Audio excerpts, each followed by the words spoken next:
Close your eyes, and let us travel to Hogwarts and Britain during the Hidden War. In the summer of 1997, Albus Dumbledore and Harry Potter crossed a dark stretch of sea towards a cave where a small locket waited beneath a basin of poisonous potion. Their journey belonged to a hidden war already years old, fought through memories, school relics, and clues left behind by Tom Riddle. At midnight in the headmaster's office at Hogwarts, during the autumn after Voldemort's first fall, you stand beside a dark window while rain taps against the high glass. The castle is quiet above you, though its ancient stones hold small movements that never entirely cease. Water travels through distant pipes. A stair settles somewhere beyond the walls. Beneath the rain, a faint scratch of a quill crosses the empty office, pauses, and begins again. Albus Dumbledore sits at the broad desk, his hands resting among folded letters, silver instruments, and a shallow dish of cooling embers. The room smells of old parchment and dust, with a trace of smoke from the dying fire. Blue and gold light trembles across the shelves. Each portrait watches from its frame. Some portraits sleep. Others keep their eyes half open, following Dumbledore as he turns one page, then another. You feel the cold stone beneath your shoes, and the rain continues its patient tapping above the towers. Dumbledore returns to the same question because the question has not finished with him. How can a life be ended when something of that life has been carefully placed elsewhere? Voldemort's first fall has left no simple answer behind. A body can be broken. A face can vanish. A voice can be silenced beneath a ruined house. Yet the person who once possessed that body may remain, preserved by hidden arrangements made years before. You watch Dumbledore lean towards the firelight, studying the names gathered around the mystery. Tom Riddle, the Chamber of Secrets, Myrtle Warren, Rubeus Hagrid, a diary. Later, the name Voldemort. These names do not form a neat line. They lie across different years, connected by a darkness that first appeared quietly in the mind of a schoolboy who was still 16. The problem of survival begins there, in the difference between dying and being entirely gone. Rain gathers along the high windows and slips down in narrow, trembling paths. Through the glass, the grounds are only shapes softened by darkness and weather.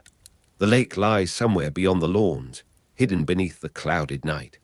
Inside the office, a brass instrument gives a small, uncertain click. Dust rests on the spines of books that have not been opened since the last term. The portrait's painted candles burn without heat, their reflections faintly doubled in the polished wood. Beneath your feet, the stone is uneven, worn smooth at the center by centuries of passing robes. You hear a thin draft moving through the old masonry. It carries the dry scent of parchment from the shelves and the mineral smell of rain from the window ledges. The quill touches paper once more. Its sound is delicate, measuring the silence rather than disturbing it. You move backwards through the years, though your feet remain still, and the office gives way to a smaller world of school corridors and long winter afternoons. Tom Marvolo Riddle is generally considered to have been born on 31 December 1926, based on the chronology established in the novels. By the time you encounter him at Hogwarts, he has learned to carry himself with quiet precision. He knows how to stand apart from other pupils while appearing composed among them. In 1938, Tom Riddle enters Hogwarts and is sorted into Slytherin House. Green and silver settle around him. His school robes are neat. His voice is controlled. His curiosity is praised by teachers who see intelligence, discipline, and unusual promise. Albus Dumbledore teaches Transfiguration at Hogwarts, while Riddle is a pupil there, through the late 1930 and early 1940. You pass them in the same corridors, though they do not yet occupy opposite sides of a finished history. The corridor outside the Transfiguration classrooms is cool and dim. Rain has darkened the arrow-slit windows, and beads of water shine along the stone like tiny pieces of glass. The air carries chalk, wool, and the dry smell of old parchment. Somewhere below, distant pipes carry water through the castle, producing a low murmur that rises and fades. You hear robes shifting as pupils pass, followed by the quiet click of a classroom door. Candles lean in their brackets, their flames bending whenever a draft comes through the walls. The floor is cold beneath you, and the stones retain the dampness of the weather outside. Above, the ceiling disappears into shadow. Along the corridor, green light from a narrow window briefly gathers on a polished banister before dissolving into grey. The school seems occupied by hundreds of lives, yet the spaces between them remain still. Riddle's interest in death is not merely that of a clever pupil reading difficult books. You find him in the library after the lamps have been lowered, tracing old references with one pale finger while the other students have gone upstairs. He wants to know what happens when a person dies, but his question is shaped less by sorrow than by refusal. The ordinary boundary appears to him as an obstacle before a determined mind. He asks how the dead may be remembered, how a soul may be retained, and whether destruction of the body must mean destruction of the self. Dumbledore notices something in the manner of these questions. He notices the careful politeness around them. Riddle does not speak about death as a mystery shared by every living creature. He speaks about it as a problem to solve, and perhaps as a power to master. In the library, dust hangs in the yellow light above the long tables. The parchment beneath your hands feels dry and faintly rough, its edges softened by years of turning. Rain touches the windows in a steady pattern, while the heavy curtains move almost imperceptibly in the draught. A quill scratches in another room, although no voice accompanies it. The sound travels through the shelves and seems to come from nowhere. Ink has settled into the grain of the desks. The lamps cast small pools of amber across books stained by age. Beyond the walls, water moves through hidden channels, and the castle answers with a distant, hollow knocking. You stand between the shelves and feel the cold rising from the floor. The quiet is not empty. It contains every question asked here, including those that should have remained unopened. In the records of Hogwarts, Riddle finds mention of the Chamber of Secrets. The story has passed through generations as a rumor, a boast, and a disputed fragment of school history. Salazar Slytherin is said to have built a chamber beneath the castle, hidden from the other founders and sealed against those who could not understand its entrance. Within it, according to the old tale, rests a creature intended to cleanse Hogwarts of students judged unworthy of belonging. To most pupils, the chamber is a piece of buried history, too old to be useful and too uncertain to deserve belief. To Riddle, the story presents a door. He searches the castle patiently. He listens for what older pupils dismiss. He studies the plumbing, the abandoned spaces, and the patterns of movement beneath the school. Eventually, he discovers the Chamber of Secrets and learns how to open it. You descend into a forgotten passage where the air is colder than in the corridors above. Moisture darkens the stone, and the walls carry a greenish gleam from water lying somewhere beyond them. The old pipes are close here, large enough to make the castle seem hollow inside. Every sound is softened by dampness. Your hand moves over rough masonry marked by age, then finds a surface smoother than the surrounding wall. No ornament announces its purpose. No inscription explains what waits below. The entrance belongs to the castle's hidden body, concealed among ordinary arrangements of water and stone. Rain continues far overhead, tapping the windows of rooms you cannot see. Somewhere beneath your feet, a slow current passes through a channel. The green light is still far below, but its color seems already present in the wet walls. In 1943, when Tom Riddle is 16, the chamber opens. You are inside the school as unease spreads through the corridors. Students lower their voices. Teachers gather in rooms where doors have been closed. A creature has entered the castle, and the attacks seem directed towards students who have no part in any old dispute. Riddle knows more than he says. The basilisk moves through hidden passages, following the commands of the boy who has found the ancient room. Its presence is felt before it is understood, through sudden silence, locked doors, and rumors that change each time they are repeated. Myrtle Warren dies in 1943, killed by the basilisk in a lavatory whose ordinary walls conceal the entrance to the chamber. Riddle does not accept the consequences. He arranges them.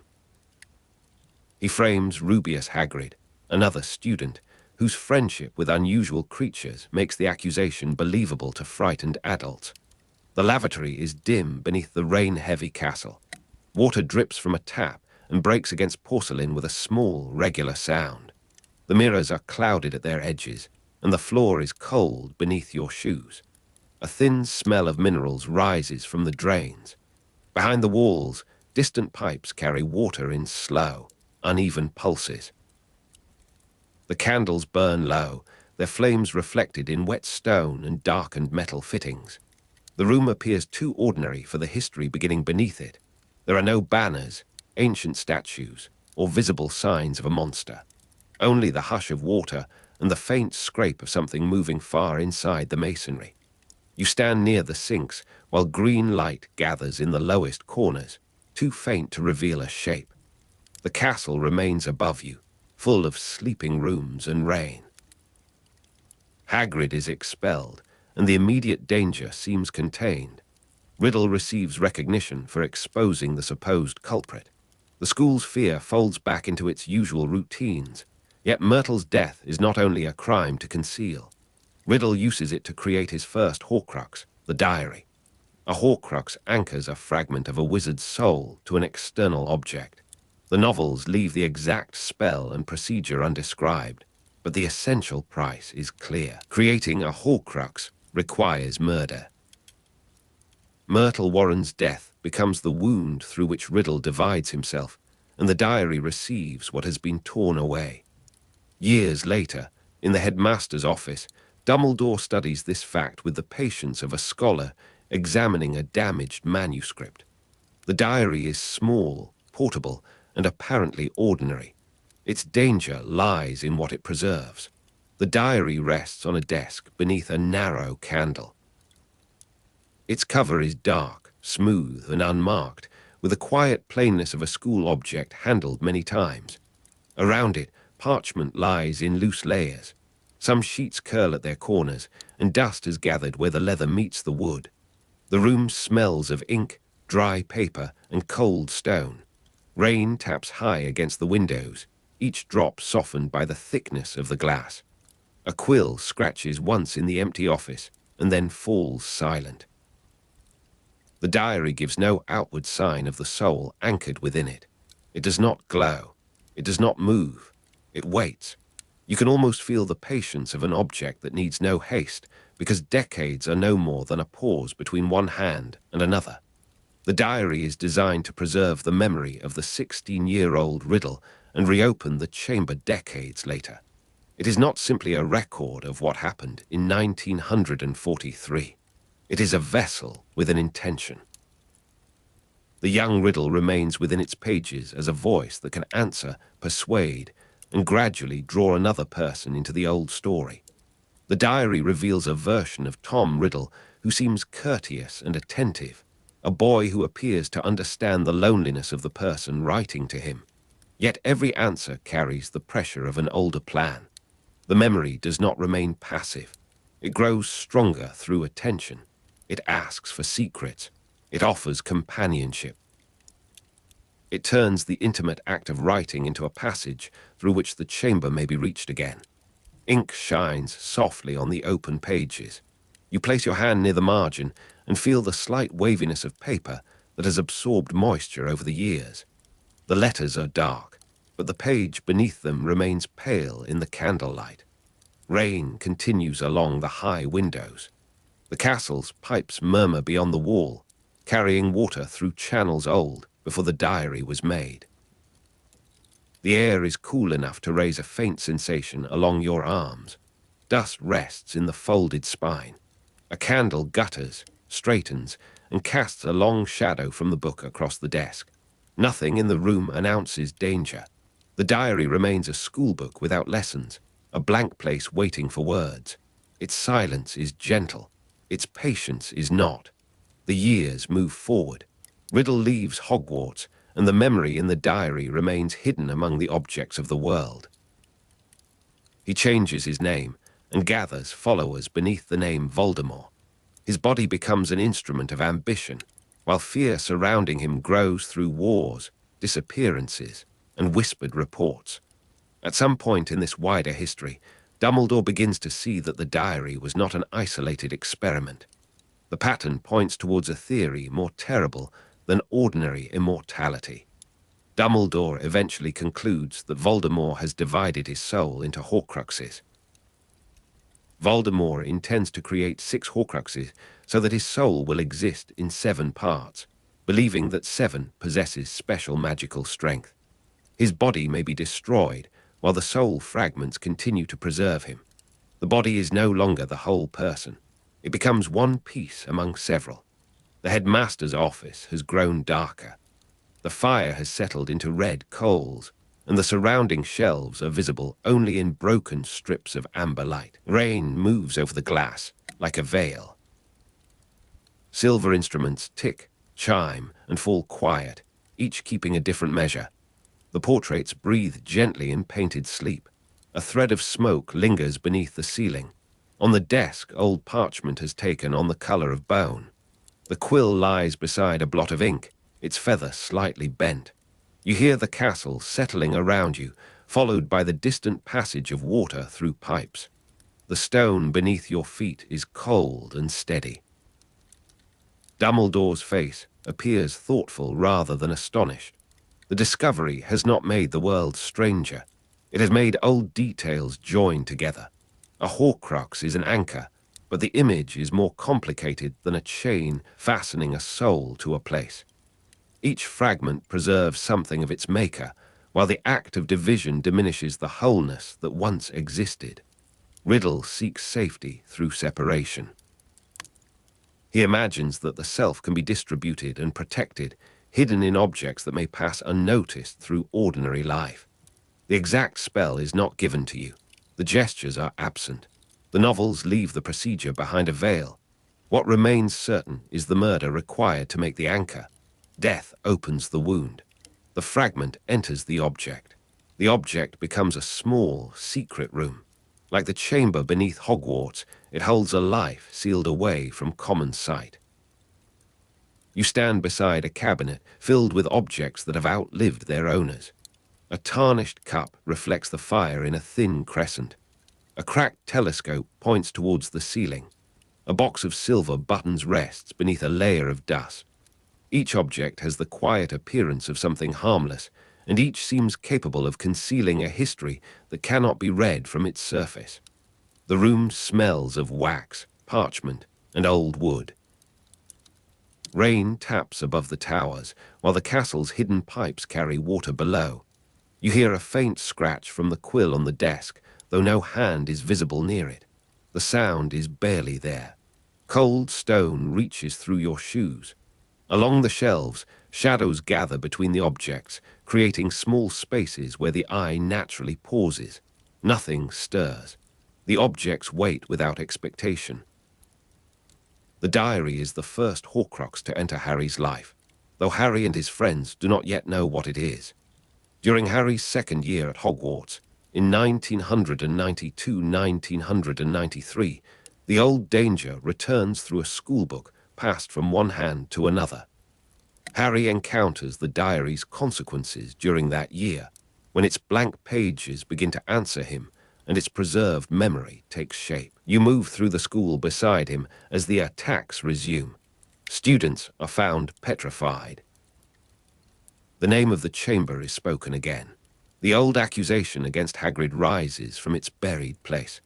The diary creates a path between the present and the 16-year-old Tom Riddle, allowing the past to speak with a young voice while carrying the purpose of a divided soul. The chamber is no longer only history. It has become an active room beneath your feet. The school corridors are bright with winter daylight, but the light does not reach every corner. Damp cloaks hang near the entrances, releasing the smell of rain and wool. Water ticks from their hems onto the flagstones. The windows show a pale sky, and the lake beyond them appears flat and grey.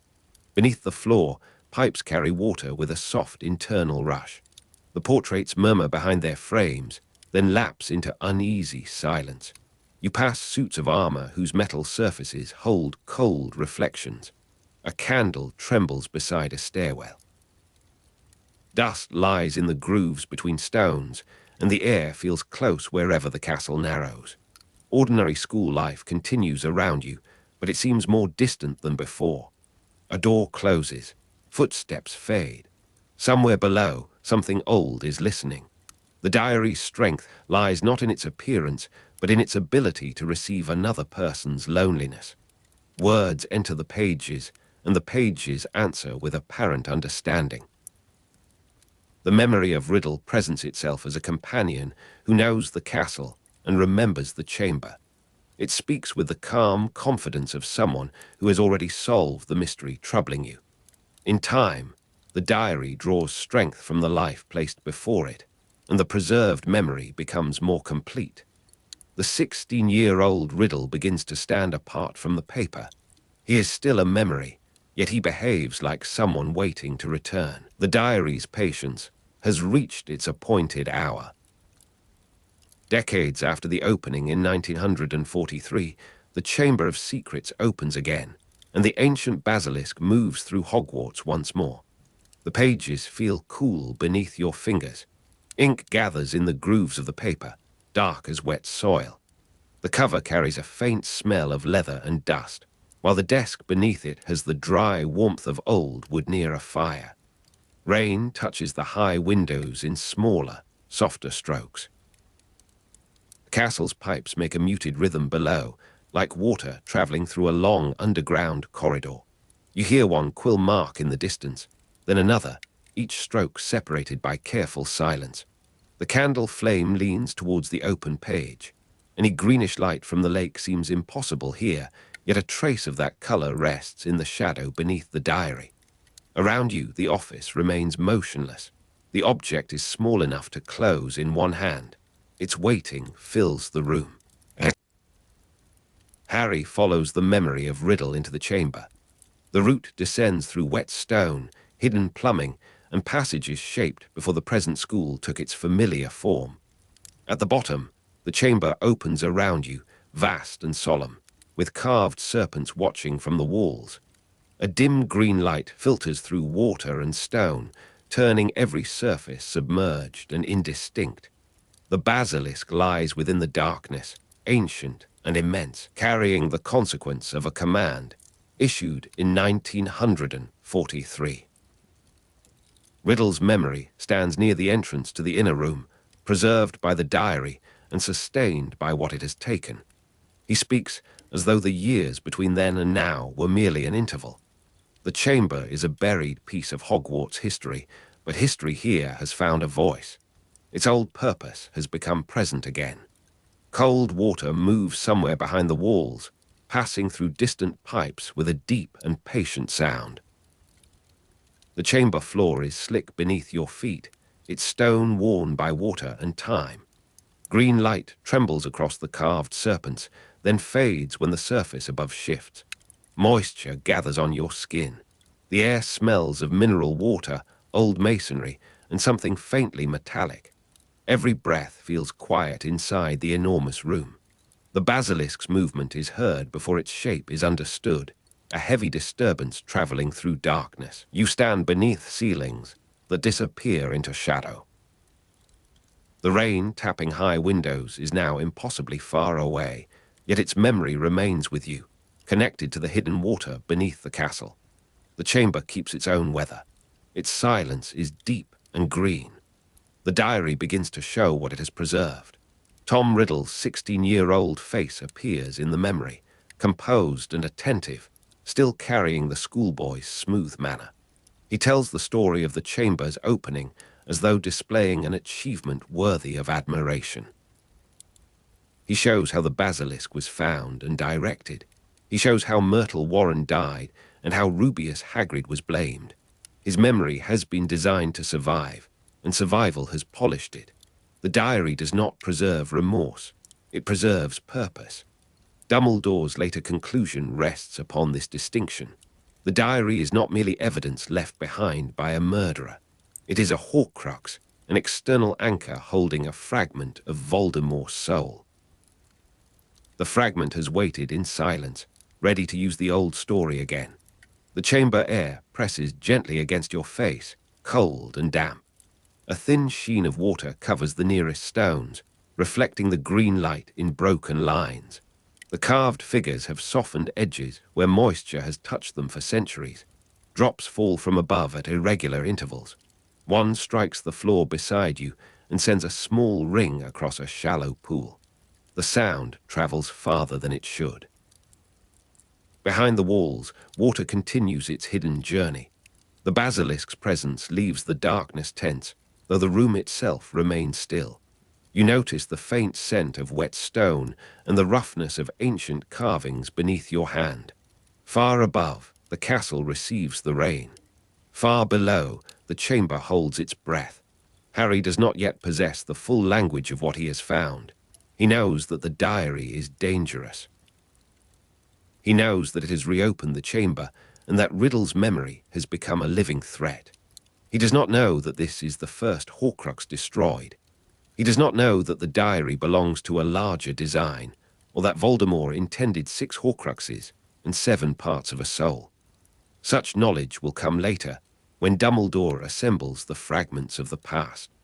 For now, the danger has narrowed to an object in Harry's hand and a basilisk fang brought from the chamber's depths. The diary remains open. The preserved face remains present. The old voice continues, calm and persuasive, while the fang is raised. The fang is pale beneath the green light, curved and sharp, with a surface wet from the basilisk's mouth. You hold it above the diary and feel the cold of the chamber settle into your fingers. Water drips somewhere near the carved walls. The sound repeats slowly. The pages lift in the faint current moving through the underground room. Ink trembles across the lines. The diary's cover is dark against the stone, almost ordinary again. Around you, the chamber seems to grow larger as every other sound recedes. Green light touches the fang, the paper, and the wet floor. The cold stone underfoot gives no answer. The ancient pipes continue to carry water. The room has waited through decades. It waits through this final moment as well. The basilisk fang pierces the diary, and the first hidden thread finally breaks. Black ink bursts across the pages like a stain spreading through water. The preserved memory falters. The 16-year-old face loses its calm shape, becoming light, shadow, and a fading outline. The diary twists beneath the fang. Its covers tremble once, then lie still. A fragment of soul leaves the world in which it has been anchored. No great brightness follows. No voice explains what has happened. The Horcrux is destroyed in the Chamber of Secrets, beneath the green light and the old carved serpents. Harry and his friends do not yet know the name of the thing they have ended. They know only that the danger has stopped. The water grows quieter. A drop falls from the ceiling and disappears into the dark floor. Green light rests along the edges of the empty pages. The fang lies beside the diary, shining faintly with moisture. The air is cold against your face, and the stone beneath you feels broad and ancient. Somewhere beyond the chamber, the pipes carry water towards the lake. Their sound is low now, nearly hidden beneath the silence. You remain among the carved walls while the last traces of the memory dissolve. The diary is only an object again. Its patience has ended. Above you, rain continues to touch the high windows of Hogwarts. Below you, the chamber keeps its darkness. The first fragment is gone. The castle is quiet. Water moves. The pages rest. The diary begins its second life as a small black object moving quietly through the school year. It lies among Ginny Weasley's books, beneath parchment, ink bottles, and the ordinary weight of lessons carried between classrooms. Lucius Malfoy has placed it there before the end of the 1992-1993 school year, with a care that suggests concealment rather than affection. You can imagine the book travelling through the corridors without attracting a glance, its dark cover dull beneath the changing light from the windows. Around you, Hogwarts settles into the long rhythm of another term.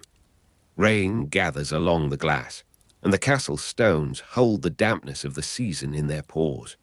Torch smoke wavers against dungeon walls, making the carved shadows seem to breathe and withdraw.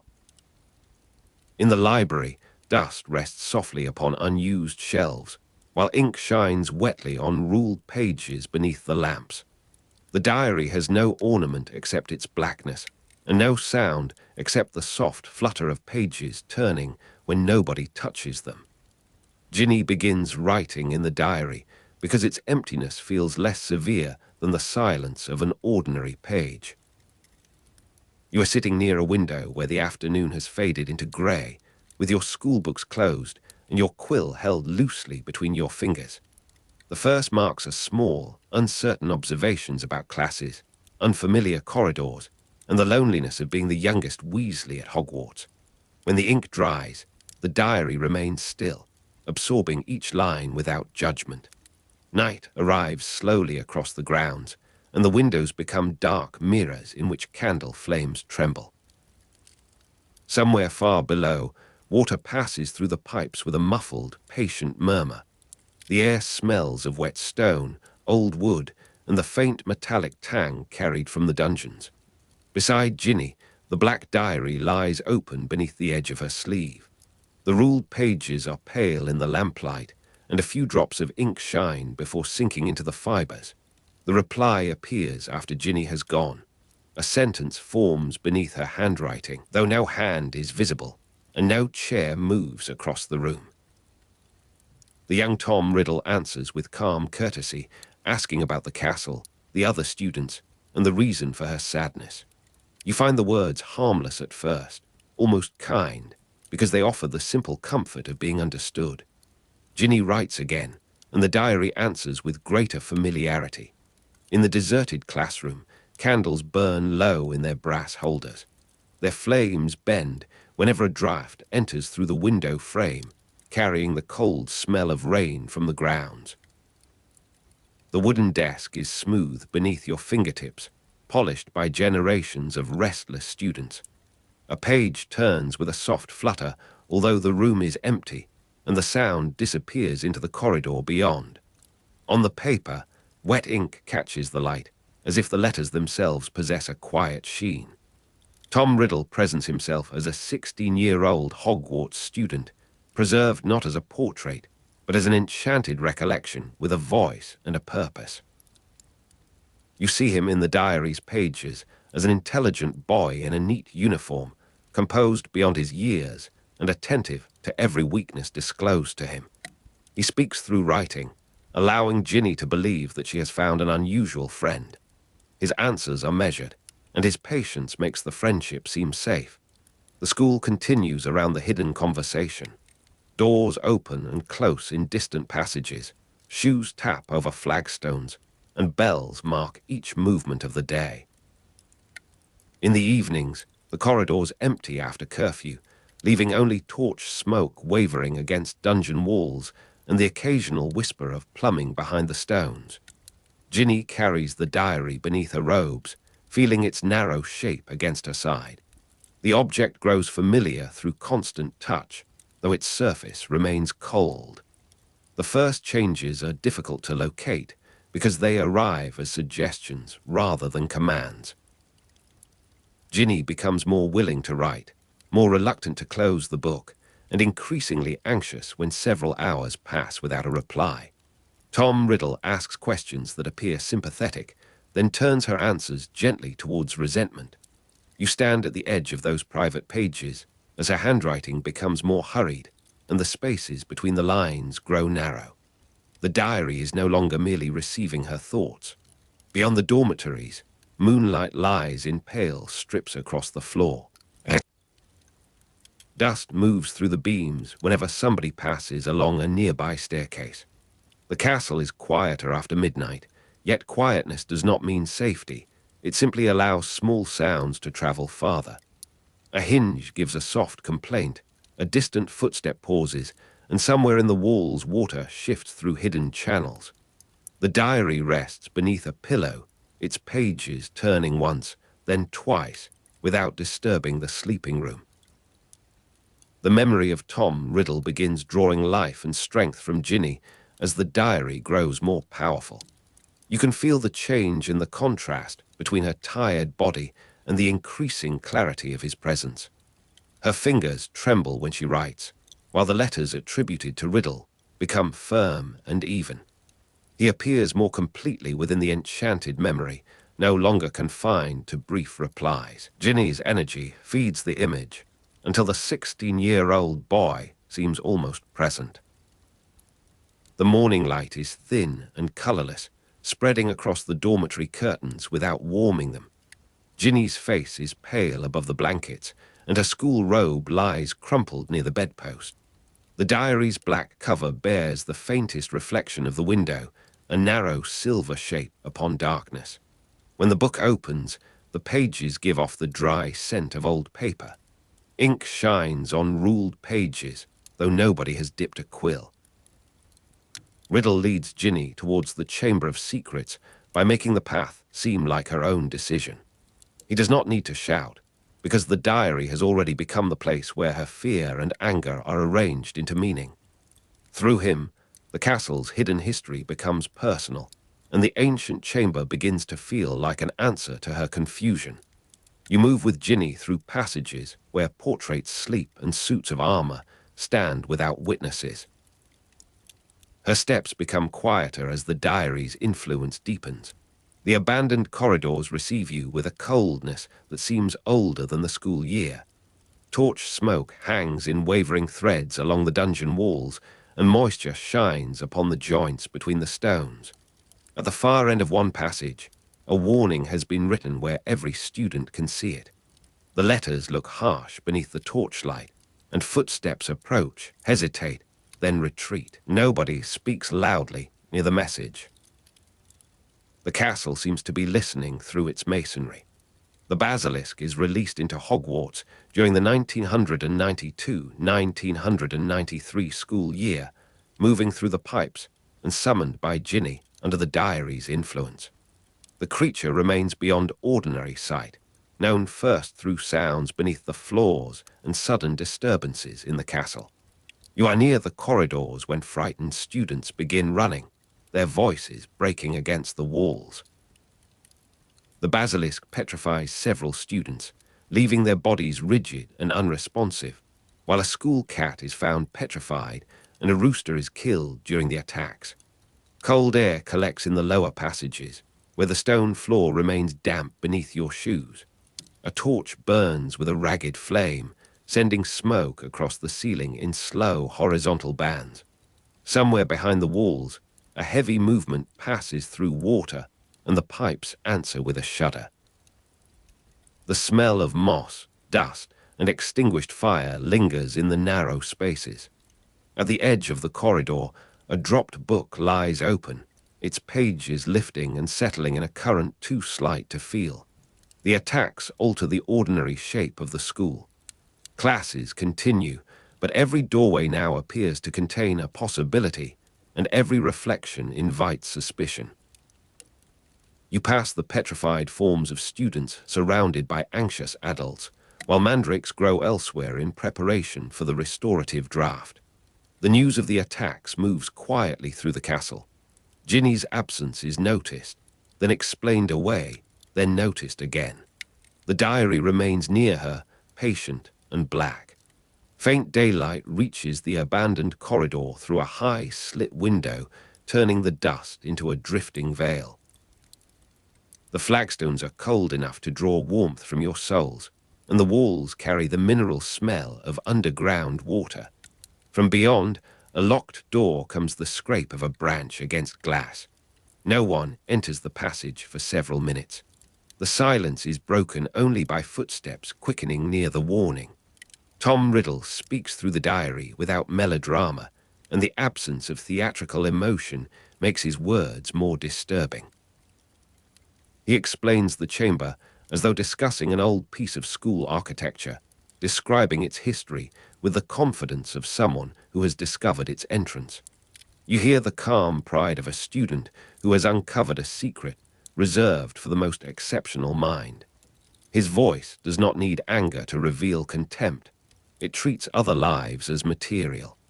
The room around the diary is lit by a single lamp with a greenish shade. Its light settles unevenly on the desk, leaving the corners in a brownish half-darkness. Rain taps against the panes with different rhythms, sometimes scattered, sometimes almost continuous. The page feels dry beneath your palm, yet the ink gives the impression of moisture, as though it has only just been laid down. A small mark travels across the margin, then stops when the door opens. Ginny's dependence grows through the quiet repetition of confession and reply. She writes about her family, her embarrassment, and the fear that she has done something unforgivable. Riddle answers by separating her from the people who might protect her, presenting their concern as interference and their questions as judgment. You can see her handwriting alter from rounded letters to narrow strokes, squeezed into the available spaces. The diary has become both her refuge and the instrument through which refuge is removed. Near the lake, the wind moves across the grass with a muted, silvery sound. The castle rises above you, its windows bright in the evening and dark in the early hours. Rainwater gathers along the parapets before falling in thin streams onto the stones below. Inside, the corridors retain the smell of damp wool and burning torches. The diary travels beneath Ginny's arm, hidden among schoolbooks whose colored covers make the black object appear even more ordinary. Lucius Malfoy appears not to have understood the diary's full nature when he used it to manipulate the Weasleys. His purpose was to place a dangerous object among Ginny's possessions and compromise the family through the reopening of the chamber. He may have recognized it as connected with Tom Riddle, but he did not grasp the depth of the soul magic contained within it. You can imagine his confidence ending when the object left his hand, unaware that another would awaken inside it. In the entrance hall, pale mud dries in the grooves of the flagstones. Cloaks drip beside the doors, and the smell of wet wool mingles with candle wax and cold iron. A bell sounds somewhere above, softened by distance and stone. Students move in small groups, speaking beneath their breath, while teachers watch the staircases more closely than before. Beneath the noise, the castle keeps its older sounds. Pipes carrying water, hinges shifting, and pages turning in rooms left empty. The diary demonstrates that a Horcrux can act independently and influence a living house. It is not simply a sealed container waiting for discovery, nor is it entirely dependent upon its maker's immediate presence.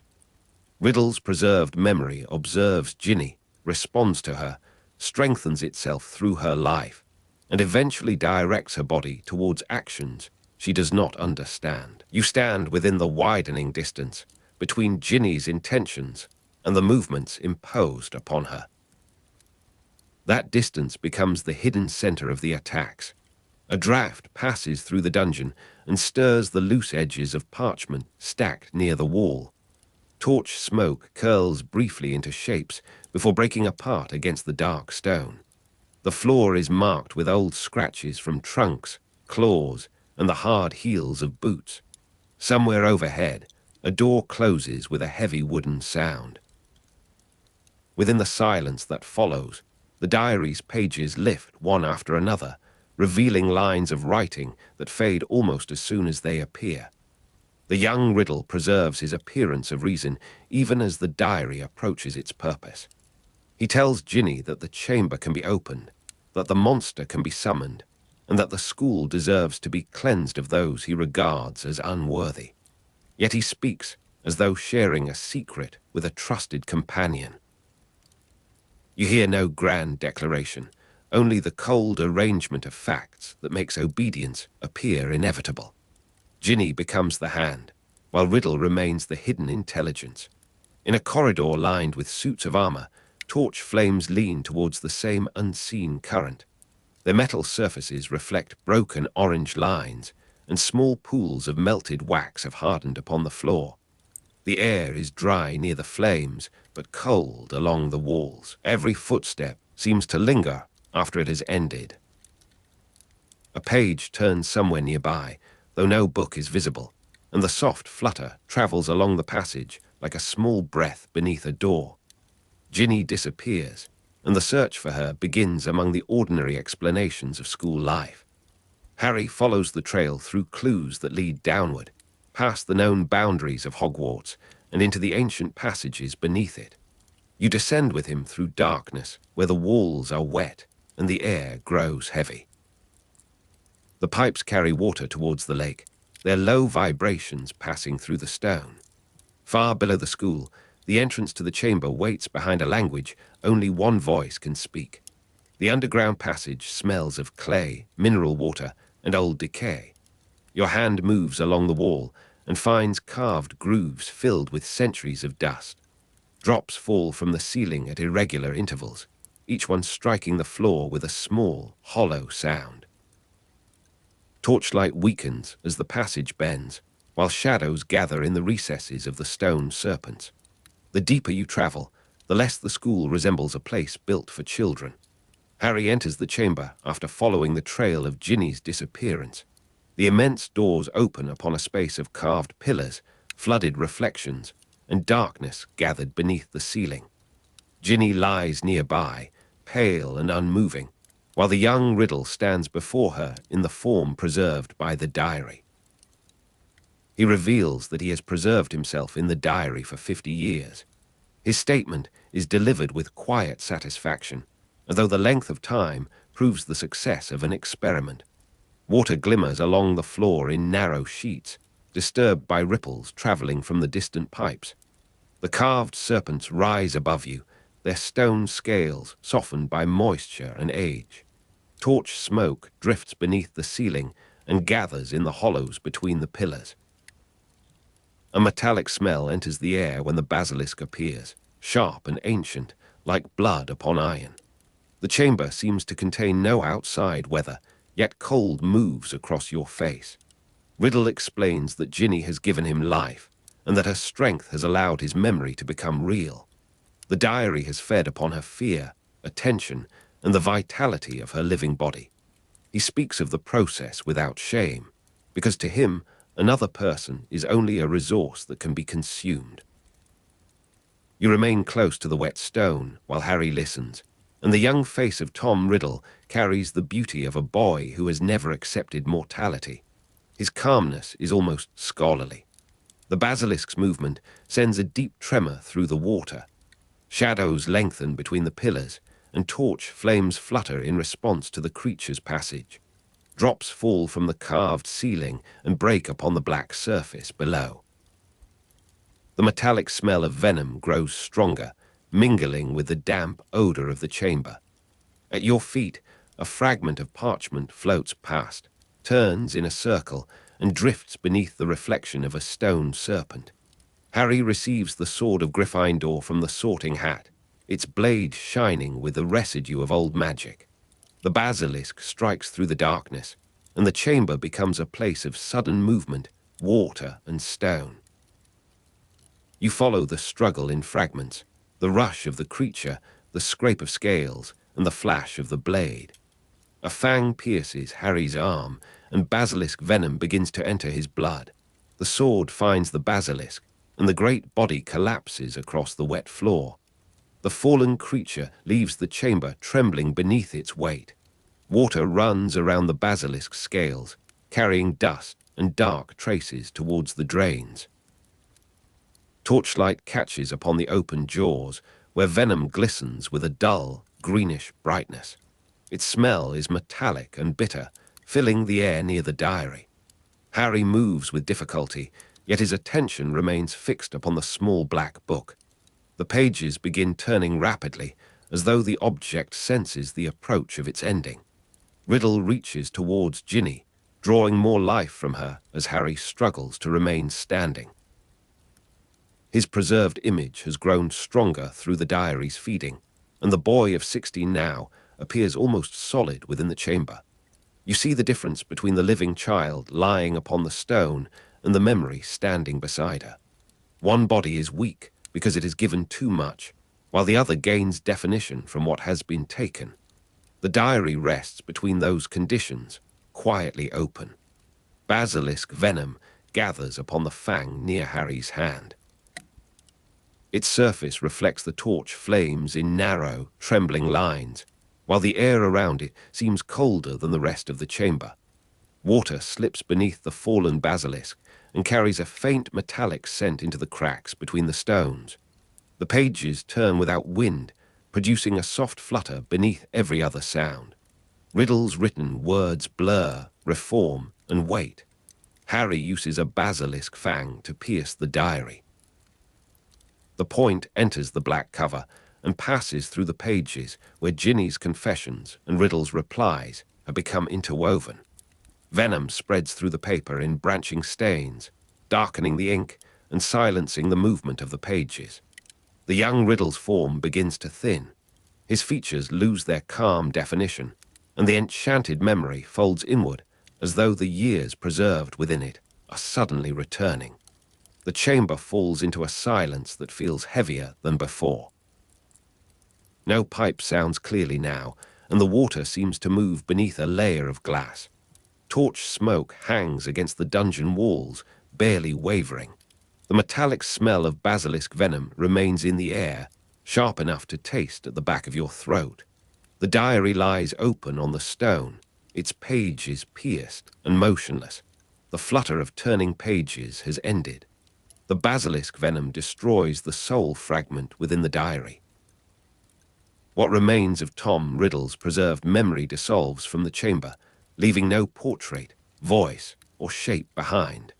The object is once again only a damaged book, its black cover split by the fang and its pages ruined by venom. Ginny survives after the diary is destroyed, though the strength taken from her leaves her pale and weak. Harry carries her from the chamber towards the light above. Beyond the doors, water settles into shallow ripples that reflect the empty pillars. The fallen basilisk becomes part of the chamber's ancient darkness, its scales losing their wet shine as the air grows still. A torch guttering near the wall gives off a thread of grey smoke. The stones retain the smell of venom, dampness, and old dust. Nothing in the room announces the importance of what has happened. The chamber simply receives the broken diary and keeps its silence. Ginny's body rests against Harry as they leave the underground passage. The diary remains behind for a time, its ruined pages pressed against the stone. Above, the school continues to hold its breath around petrified students, frightened footsteps, and locked doors. The attacks are remembered through warnings written on walls, a dead rooster, and corridors abandoned after curfew. You rise through the darkness, while the hidden water carries the last disturbance towards the lake. In the passages above the chamber, the air becomes cooler and less metallic. Moisture clings to the walls, but the smell of rain begins to return through distant windows. Torch smoke gives way to candlelight from the inhabited corridors. A forgotten quill lies beside a stair, its feather bent and its nib stained black. Somewhere beyond a classroom, a page turns once in an ordinary book. The sound is so slight that it might be memory. The destruction of the diary in 1993 gives Dumbledore the first physical evidence that Voldemort's survival involves soul magic. Until then, the signs have been scattered through testimonies, old fears, and the persistence of a name that should have vanished. The damaged book provides something solid, a vessel containing part of a divided soul, capable of acting independently and influencing a living host. You can place the evidence upon a desk, beside reports of the attacks and the rescued Ginny. The office is quiet beneath the summer rain. Silver instruments tick and rotate upon their tables, while candle flames cast small reflections across glass containers. The wet pages of the destroyed diary are laid apart, each one darkened by venom and marked by the wound of the basilisk fang. The smell of old parchment has been replaced by something metallic and bitter. Outside, water traces the high windows of Hogwarts, and the castle roofs shine beneath the clouded sky.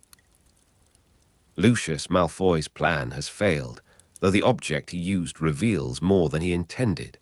He had sought to manipulate the Weasleys and reopen an old fear within the school, but he had not fully understood the diary's nature. The book was not merely a message from the past or a record of Riddle's ambitions. It was an active fragment, capable of growth, deception, and possession. You see how little control remains once such magic has been set into motion. The castle begins its gradual return to ordinary movement. Doors open without attracting crowds, students speak at a more natural volume, and footsteps no longer scatter at every distant sound. Yet the corridors retain their recent history in small details. A warning has been scrubbed from a wall, but remains faintly visible beneath the stone dust. A school animal's empty enclosure stands cleaned and silent. Torch smoke is ordinary again, although the dungeons continue to smell of wet stone. Ginny recovers slowly, with the diary no longer near her and Tom Riddle's influence removed. Her memories are broken into pieces, and the actions carried out through her body do not fit comfortably within her understanding. You find her surrounded by family and healers, held within the steady warmth of voices that ask nothing from her except that she remain alive. The black diary is gone, but the exhaustion it caused remains in the slackness of her hands and the pallor beneath her eyes. Morning enters the hospital wing in long, pale bands. Sheets rustle when the beds are adjusted, and glass bottles give small clicks upon their trays. The air carries the clean sense of potion ingredients, linen, and rain-damp stone. Beyond the curtains, footsteps pass with deliberate quietness. A quill scratches somewhere near the windows, and the sound rises and falls without urgency. Ginny sleeps while the school above her begins another day.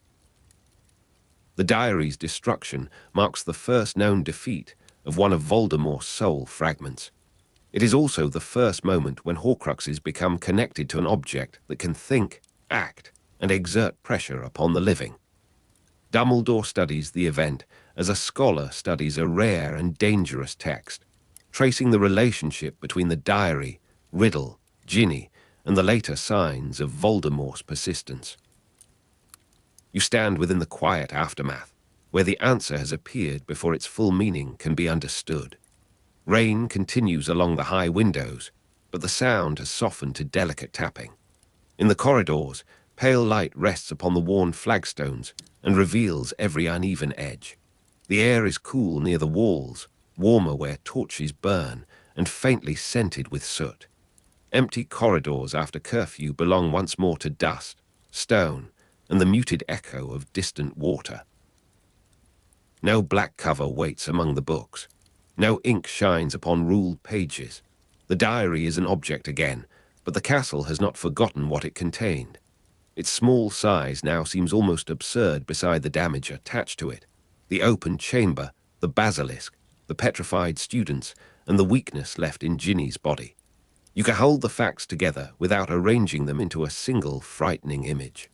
They remain separate impressions, like stones gathered from a dark path. The name Tom Riddle returns quietly among them.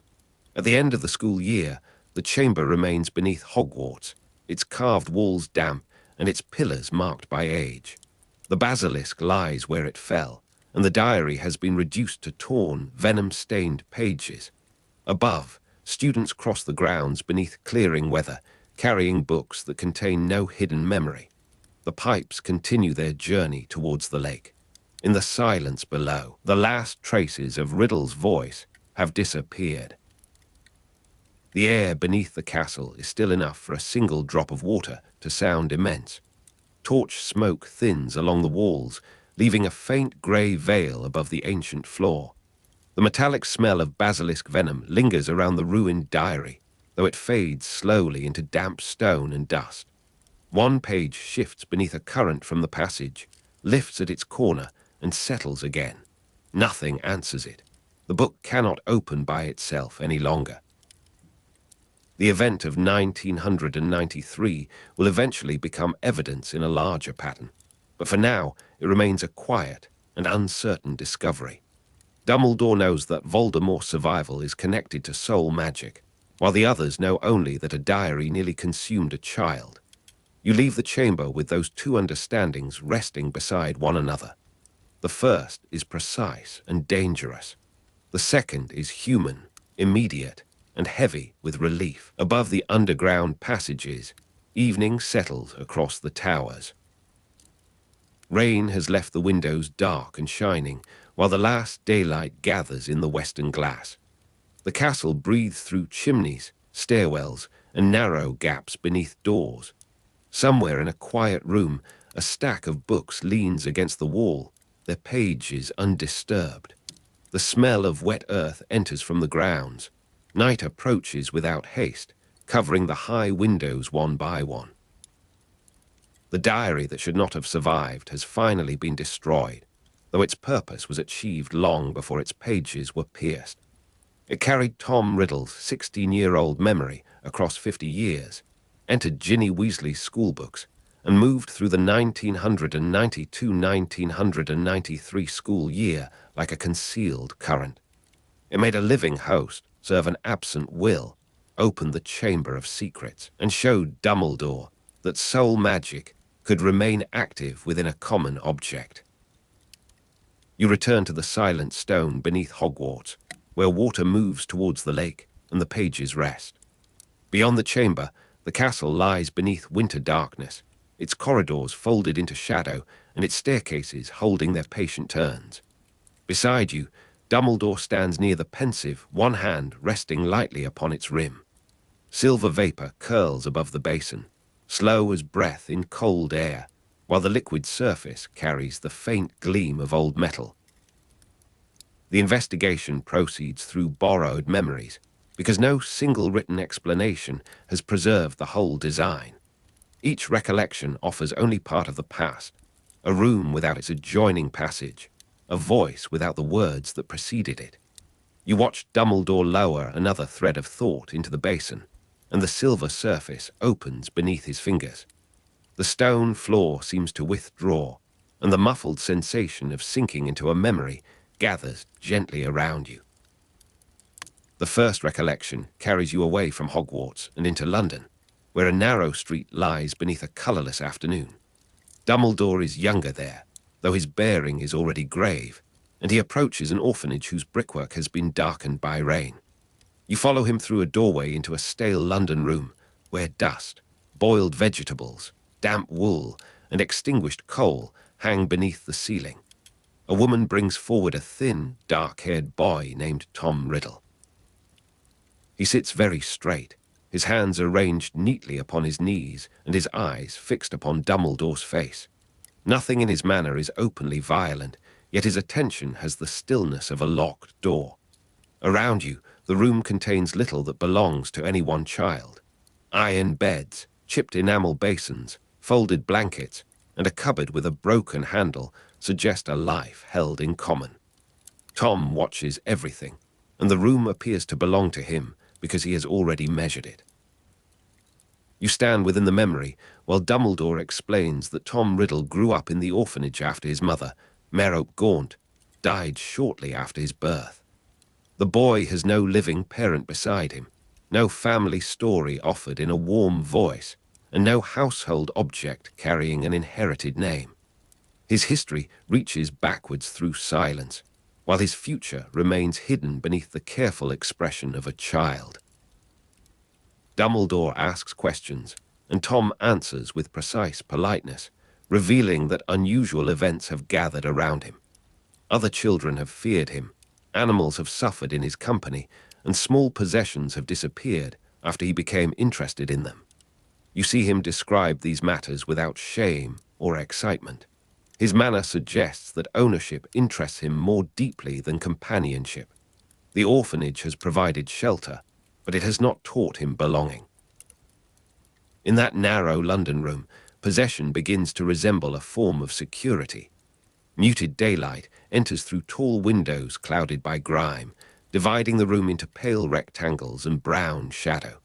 A draught moves along the skirting boards, carrying the sourness of wet coats and old plaster. Somewhere beyond the door, children's voices rise and fade, softened by distance and thick walls. The floorboards give a subdued complaint beneath each measured step, while the iron bedsteads remain perfectly still. You notice the quiet polish on Dumbledore's shoes, the matron's worn cuffs, and the dark reflection caught in Tom's watchful eyes. The room does not feel empty, although it contains very little. Its silence is filled by domestic sounds, a kettle settling on a stove, a pipe knocking inside the wall, and rain touching the glass. The stale odor clings to your clothes as the memory holds you there, neither advancing nor entirely at rest.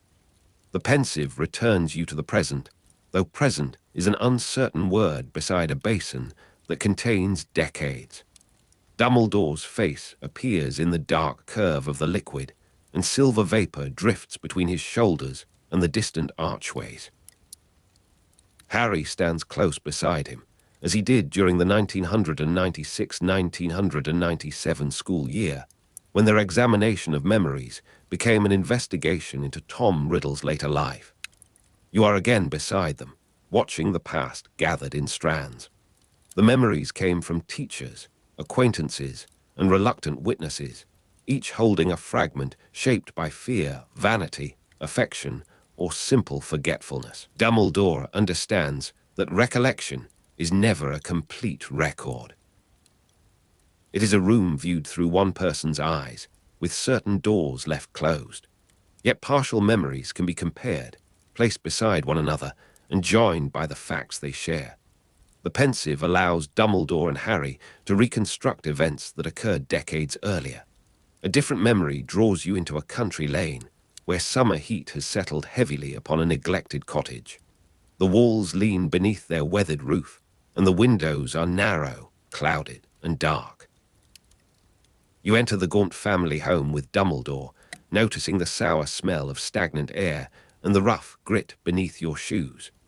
Marvolo Gaunt occupies the room like an embittered relic, his pride surviving among broken furniture and unwashed dishes.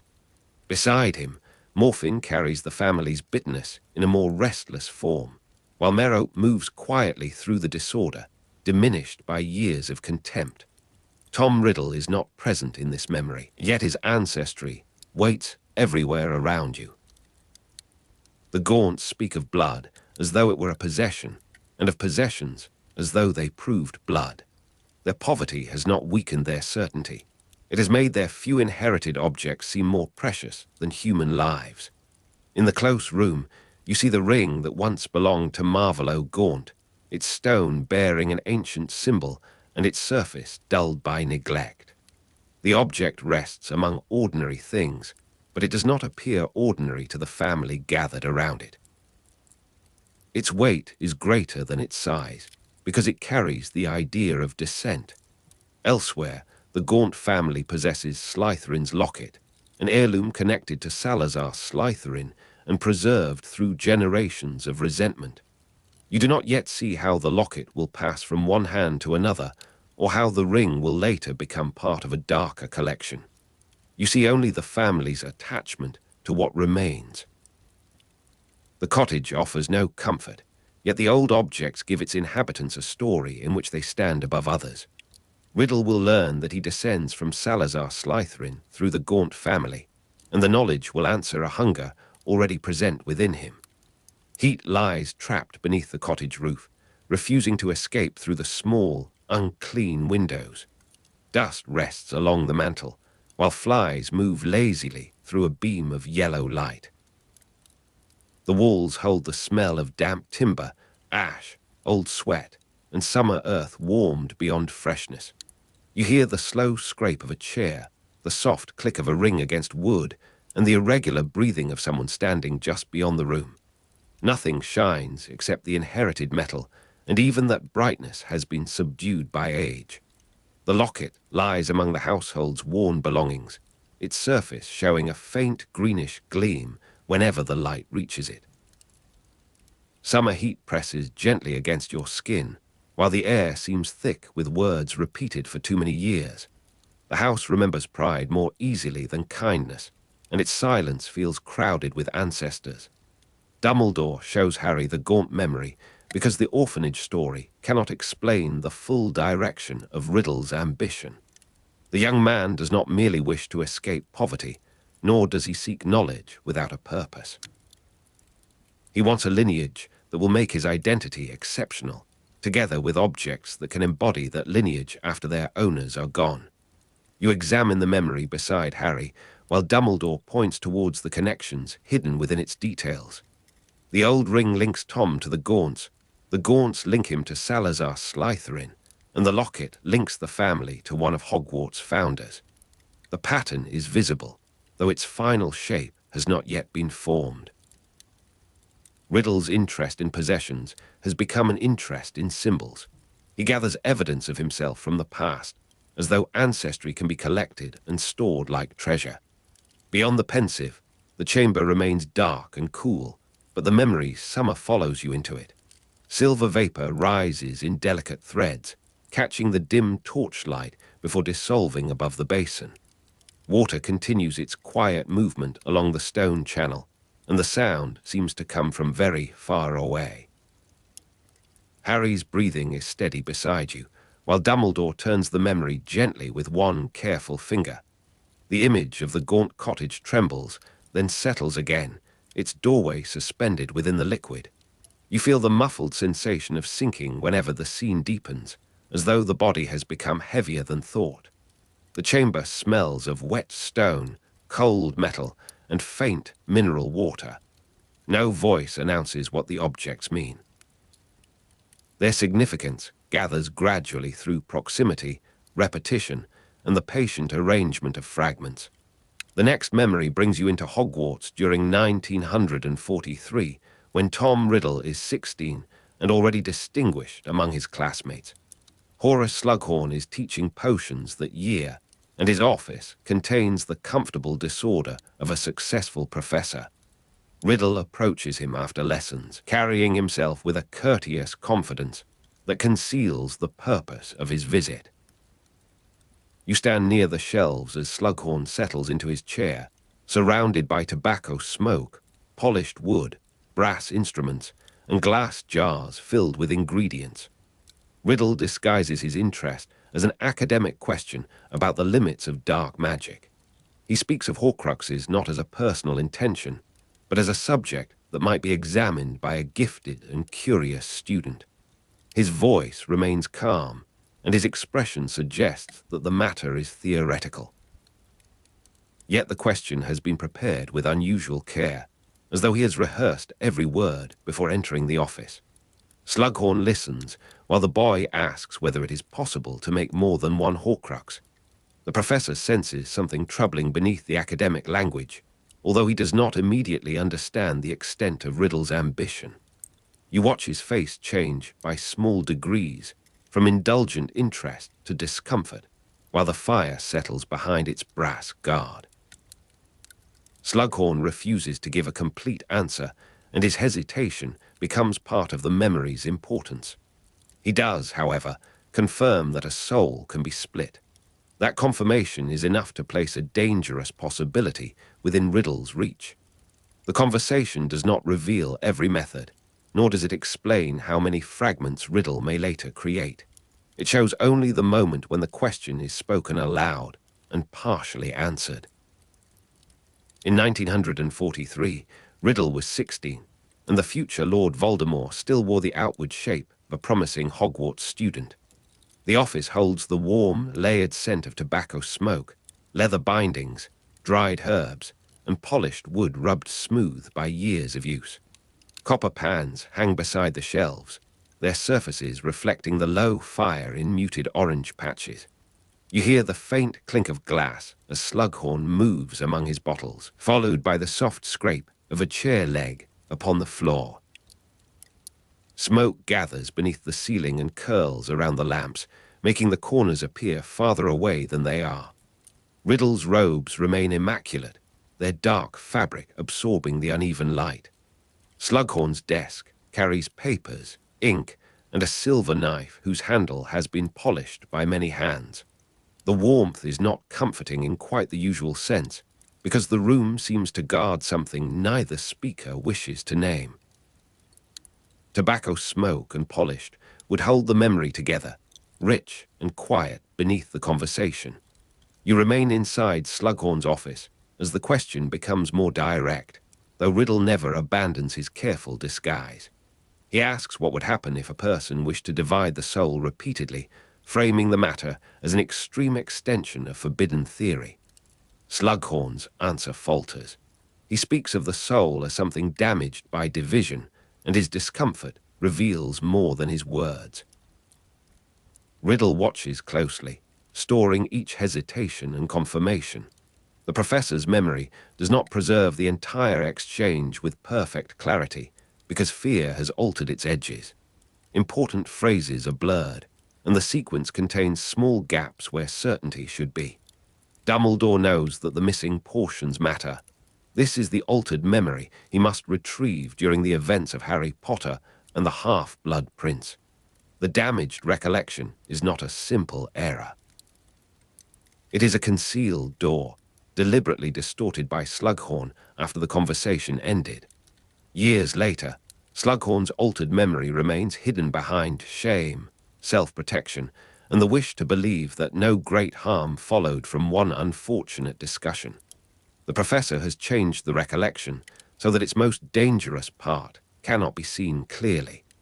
You feel the memory buckle whenever Riddle's question reaches its quiet center, and the room grows indistinct around the missing words. Dumbledore has spent time persuading Slughorn to confront what he remembers, because the truth cannot be drawn from a textbook or inferred entirely from old records. Harry eventually helps him recover the memory, bringing an unexpected mixture of pressure, honesty, and compassion to the task. When the unaltered conversation emerges, it does not provide a complete explanation of Riddle's later crimes. It provides something narrower and more valuable. It confirms that the idea of several Horcruxes existed in Riddle's mind while he was still at Hogwarts. The fire in Slughorn's office has burned low, leaving a red line beneath a layer of ash. Tobacco smoke thins towards the window, where evening light rests against the glass like watered gold. The polished shelves carry a faint warmth beneath your fingertips, and the bottles stand in quiet rows, each holding a color that belongs to another season. Somewhere in the castle, a bell sounds once and disappears into the stone. Riddle's voice seems almost too soft for the question it contains. Slughorn's breathing has become shallow, and the memory's edges tremble whenever he looks away.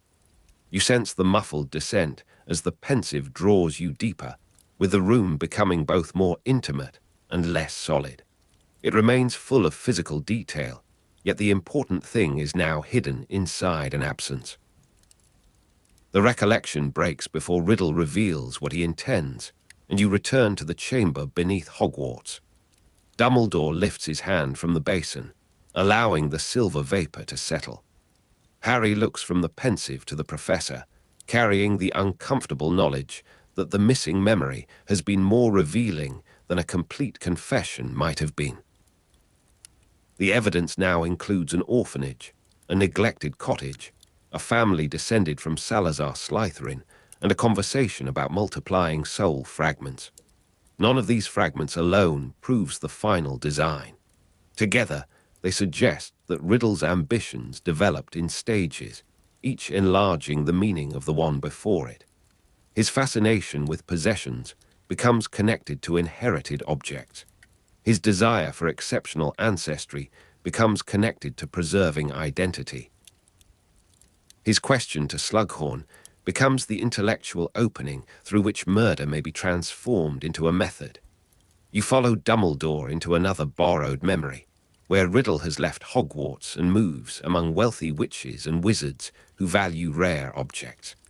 His name is still Tom Riddle in the recollection, though he will later become known as Lord Voldemort. The change of name will separate him from the orphanage, from Merope Gaunt, and from the boy who once stood before Dumbledore in a London room. You see the outward transformation in small details, the altered cut of his robes, the measured confidence of his speech, and the way people listen when he enters. The young man has learned that possessions can open doors when lineage cannot. He seeks collectors, old families, and objects whose histories might strengthen the identity he is constructing. Among those collectors is Hepzibah Smith, whose household contains treasures linked to the founders of Hogwarts. Hepzibah Smith receives Riddle in a richly furnished room where velvet, glass, and dark timber create an atmosphere of accumulated comfort. Her conversation wanders through memories of famous names, while Riddle attends to the objects displayed before him. The Gaunt family's locket has passed into her possession after being sold, and Helga Hufflepuff's cup is also among her treasures. You watch Riddle's eyes settle upon them with the same controlled attention he once gave to the orphanage room and the Gaunt cottage. The objects offer what he has always sought, a tangible connection to older authority and a means of making the past serve him. Hepzibah is pleased to display her collection, unaware that admiration can become a form of danger. Riddle remains courteous, patient, and composed. His silence around the locket and cup suggests that he has already placed them within a private design.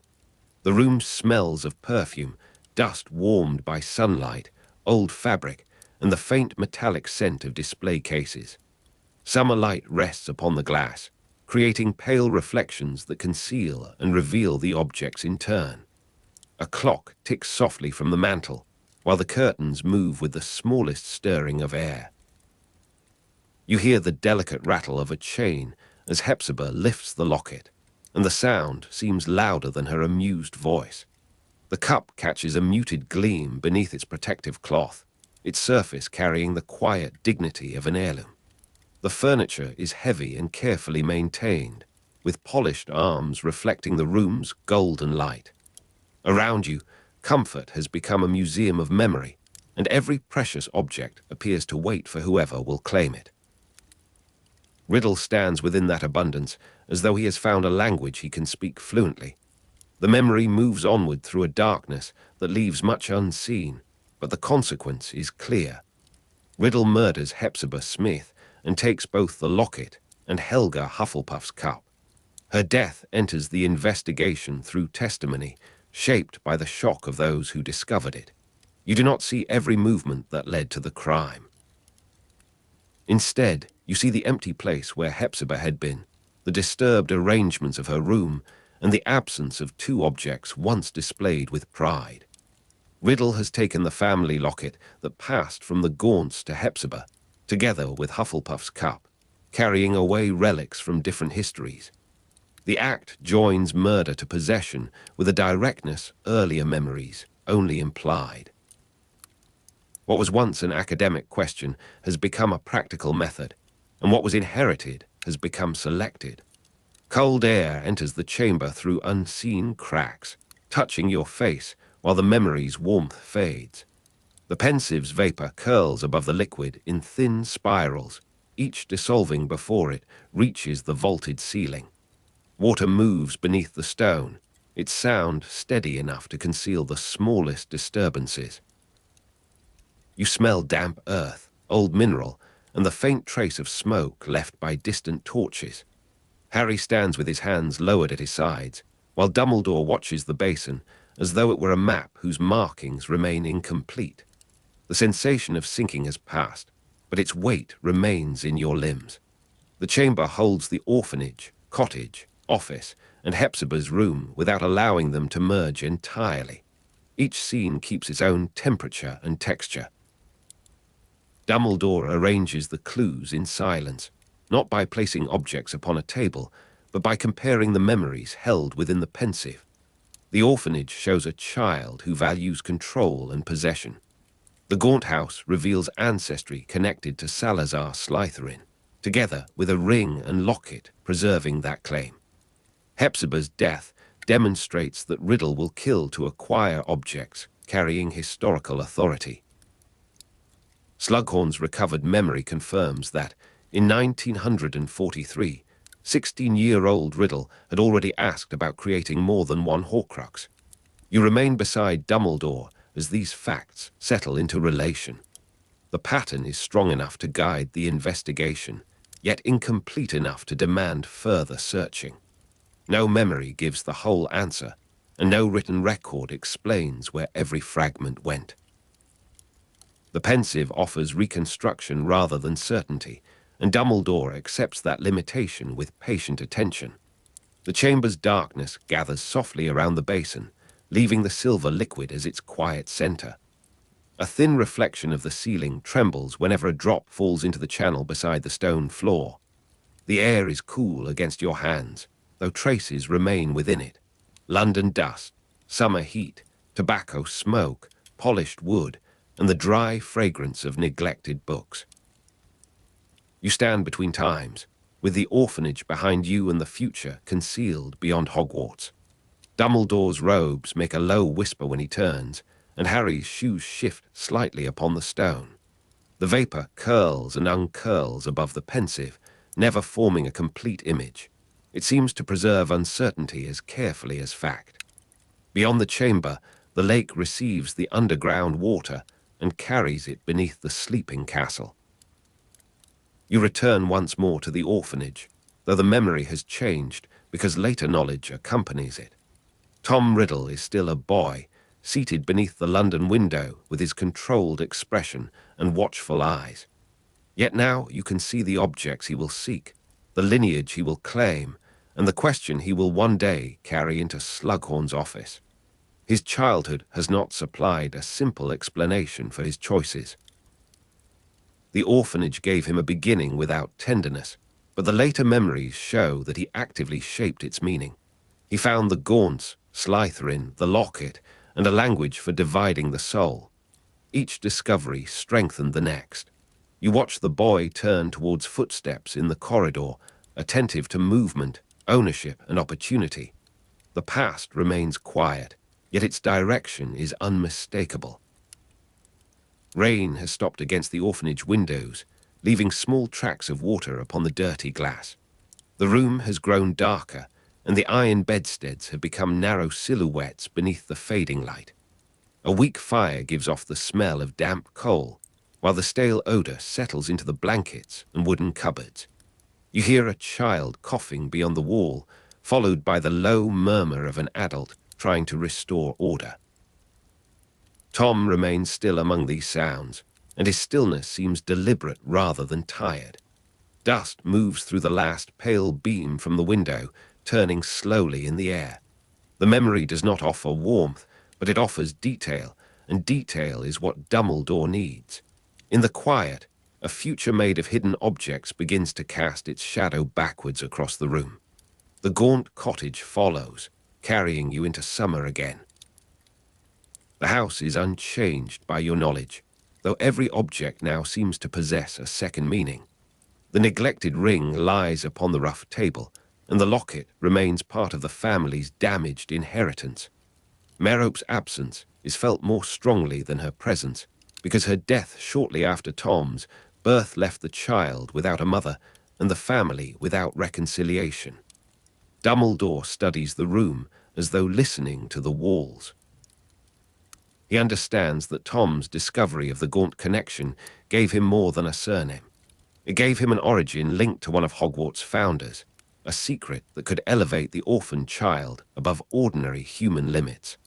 The memory ends before Riddle enters the cottage, yet the inheritance has already begun moving towards him.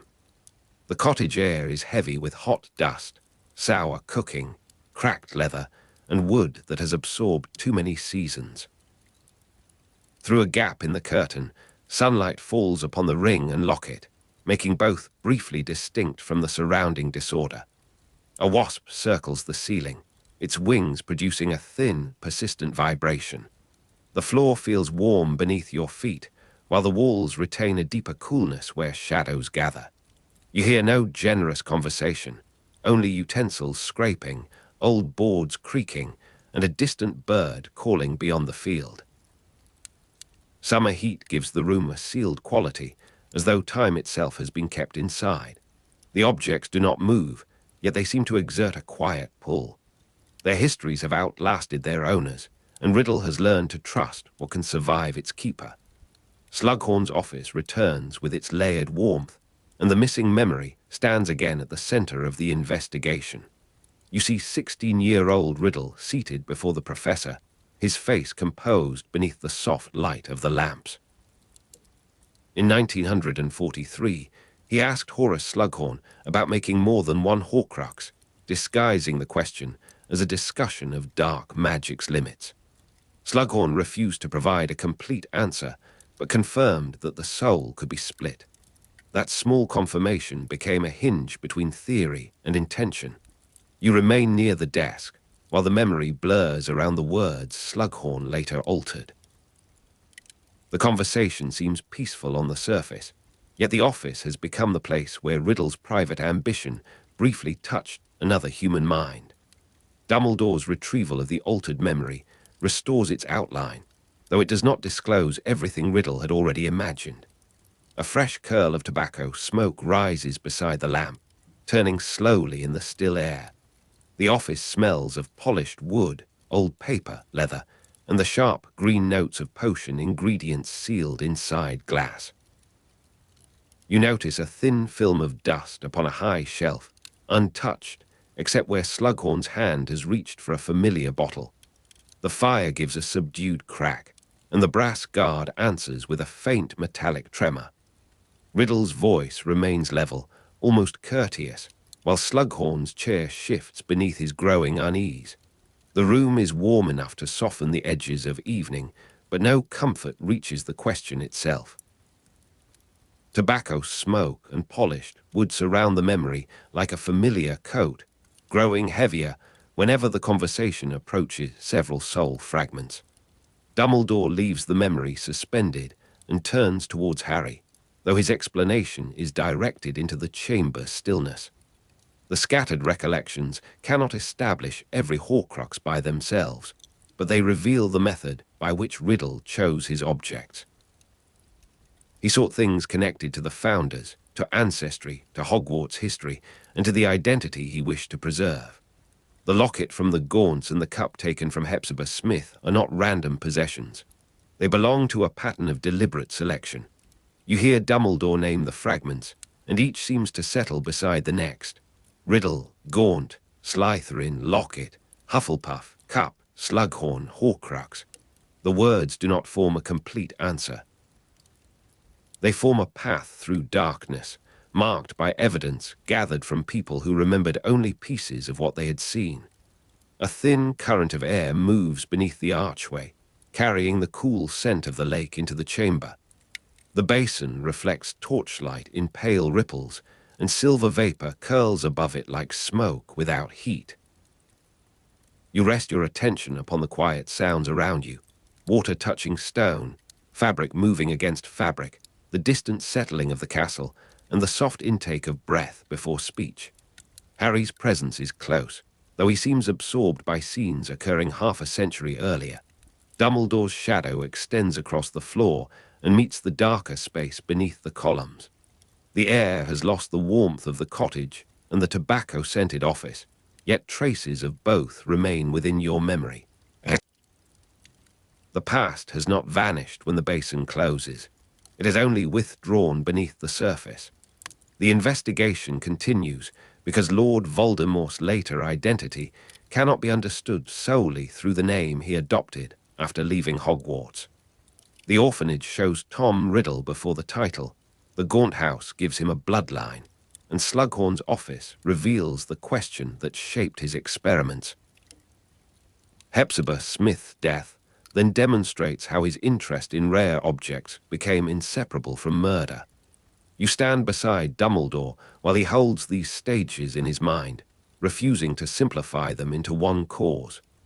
Riddle's childhood, ancestry, education, and choices remain distinct, yet they have begun to point in the same direction. The pensive has allowed Dumbledore and Harry to reconstruct events from the 1996-1997 school year. by moving through memories gathered from different lives. The reconstruction is patient, incomplete, and sufficient to continue. Night presses against the hidden chamber, though no window opens upon it. The stone carries a faint chill, and beads of moisture glimmer along the edges where water passes towards the lake. Silver vapor hangs over the pensive in loose, transparent folds, then thins until the basin appears almost empty. You smell wet rock and distant smoke, with a trace of old wood remaining from Slughorn's office. The darkness does not feel threatening now. It feels archival, like a closed room where delicate things are kept from careless movement. Dumbledore's hand rests beside the basin, and Harry's outline remains quiet in the reflected light. The objects from the memories seem to hover around you without appearing.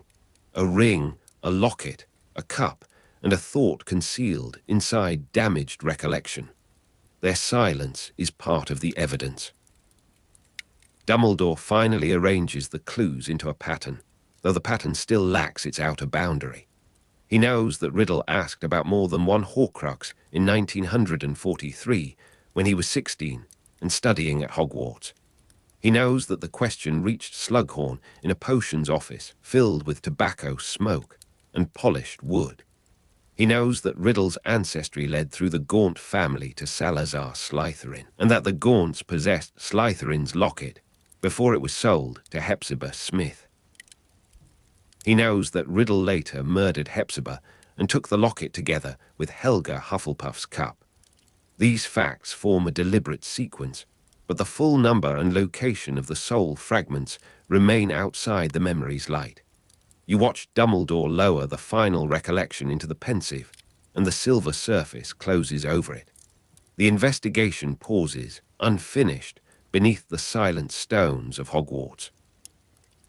You stand before a narrow table in a forgotten chamber beneath Hogwarts, where 5 objects rest beneath the pale reach of wand light. A ring lies beside a locket, a golden cup, a diadem, and a black leather diary. Tarnished gold catches the light in small, uncertain glimmers, while the locket remains dull and closed, its surface marked by the faint suggestion of an engraved serpent. The cup carries the quiet dignity of something made for ceremony, and the diadem seems almost weightless within its velvet-lined case. Dust softens the edges of the table, settling upon old metal clasps and the dry grain of the wood.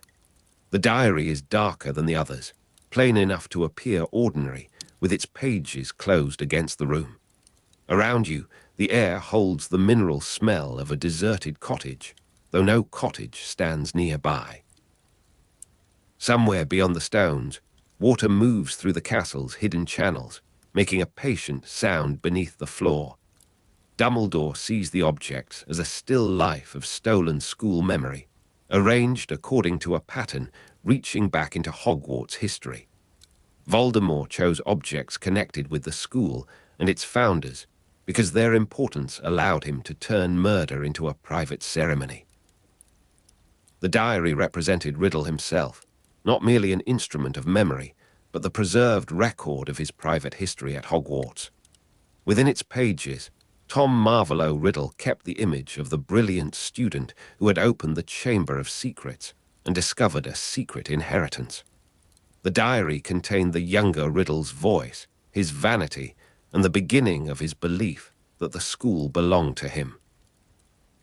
You see how the object carried a personal history no ordinary vessel could have provided. The locket belonged to Salazar Slytherin, the cup to Helga Hufflepuff, and the diadem to Rowena Ravenclaw. Through these objects, Voldemort gathered the founders around himself, as though the school's ancient authority might confirm his own. The table seems colder now, and the objects appear separated by more than their few inches of darkness. A thin sheen of moisture rests upon the locket, gathered from damp air rising through the stone. The cup reflects the wand light in a muted curve, its gold less bright than the dust surrounding it. Along the diadem, small stones hold their color beneath a veil of grime. A velvet lining has collapsed within one case, leaving a shallow hollow where some earlier treasure once rested. The diary's leather feels dry even from a distance, like an old binding kept too long beside a fire. Near your hand, a metal clasp gives a faint click as the table shifts, and then every sound returns to stillness. Dumbledore understands that Voldemort's choices form a kind of autobiography, written without sentences and sealed inside objects. Each Horcrux preserves a chapter of the life Riddle wished to magnify, while every chosen relic reveals the audience before whom he imagined himself becoming immortal. That autobiography begins with the ring in the abandoned house of the Gaunts at Little Hangleton. It belonged to Marvolo Gaunt, whose family descended from Salazar Slytherin and whose pride had narrowed over generations into poverty, suspicion, and isolation. Set within the ring was the Resurrection Stone, one of the 3 treasures associated with the Peverell family. Riddle recognized the ring's connection with both Slytherin and the Peverells, so the object carried several histories beneath its worn surface. After murdering his father, Tom Riddle Sr., he made the ring into a Horcrux. The murder severed his last ordinary tie to his Muggle family, while the ring preserved the older magical lineage he preferred to claim. Marvolo Gaunt's ring became a memorial to ancestry, violence, and the deliberate construction of a false inheritance. The cottage at Little Hangleton lies in the mind like a room abandoned after a long winter. Dust has gathered in the corners, and the walls carry a mineral smell from damp earth and neglected stone. When the ring is lifted, tarnished gold catches the wand light, but the glimmer does not warm the cottage. Old metal clasps hang from a cupboard whose doors no longer meet, while a thin layer of grey powder covers a chair, a shelf, and the cracked remains of a family portrait. Cold air enters through the broken window without moving the heavier curtains. Beneath it rests the faint odour of iron, dead leaves, and plaster. The ring itself seems small against the room, yet its cool surface holds the weight of several bloodlines, a murder, and a stone meant to call the dead back into memory. Riddle hid the ring in the Gaunt family's abandoned house, returning the relic to the place where its history had become most concentrated. He did not display it, sell it, or preserve it among respectable treasures, because secrecy mattered more to him than ownership. Dumbledore found the ring before the main Horcrux hunt had begun, and the discovery changed the shape of the investigation. He recognized the object's significance, understood the danger of the Resurrection Stone, and used the sword of Gryffindor to destroy the Horcrux within it. The sword could destroy Horcruxes, because basilisk venom had entered its substance when Harry drew it through the basilisk's mouth in the Chamber of Secrets. In Dumbledore's hand, the sword became both instrument and answer, its ancient metal carrying the poison required to break the ring's protection. You can almost see the old headmaster standing in the ruined Gaunt house, holding Marvolo's ring at a careful distance. The object that had promised Riddle a noble inheritance was reduced to a danger that could be ended by Gryffindor's blade. The sword hilt is cool beneath your palm, though you do not lift it from the table. Its leather wrapping has darkened where countless hands once held it, and the metal guard carries the faint chill of deep water. A narrow line of reflected light travels along the blade before disappearing into the darkness above. There is no smell of battle here, only the dry odor of dust and the cleaner scent of old steel. On the table, the ruined ring leaves a blackened mark where the basilisk venom passed through its enchantment. A broken stone lies within the setting, dull and silent. The air around the sword seems denser than that around the other objects, as if the weapon has retained a memory of venom, basilisk scales, and the dark chamber beneath Hogwarts. The destruction of the ring reveals a habit Dumbledore continues to follow through the remaining objects. Voldemort does not choose vessels at random, and he does not separate personal memory from the prestige of Hogwarts history. Salazar Slytherin's locket passed through the Gaunt family before reaching Hepzibah Smith, whose collection reflected her fascination with the past. The locket carried the founder's name, but it had also passed through the declining household of the Gaunts, where it became one of the last visible signs of their ancestry.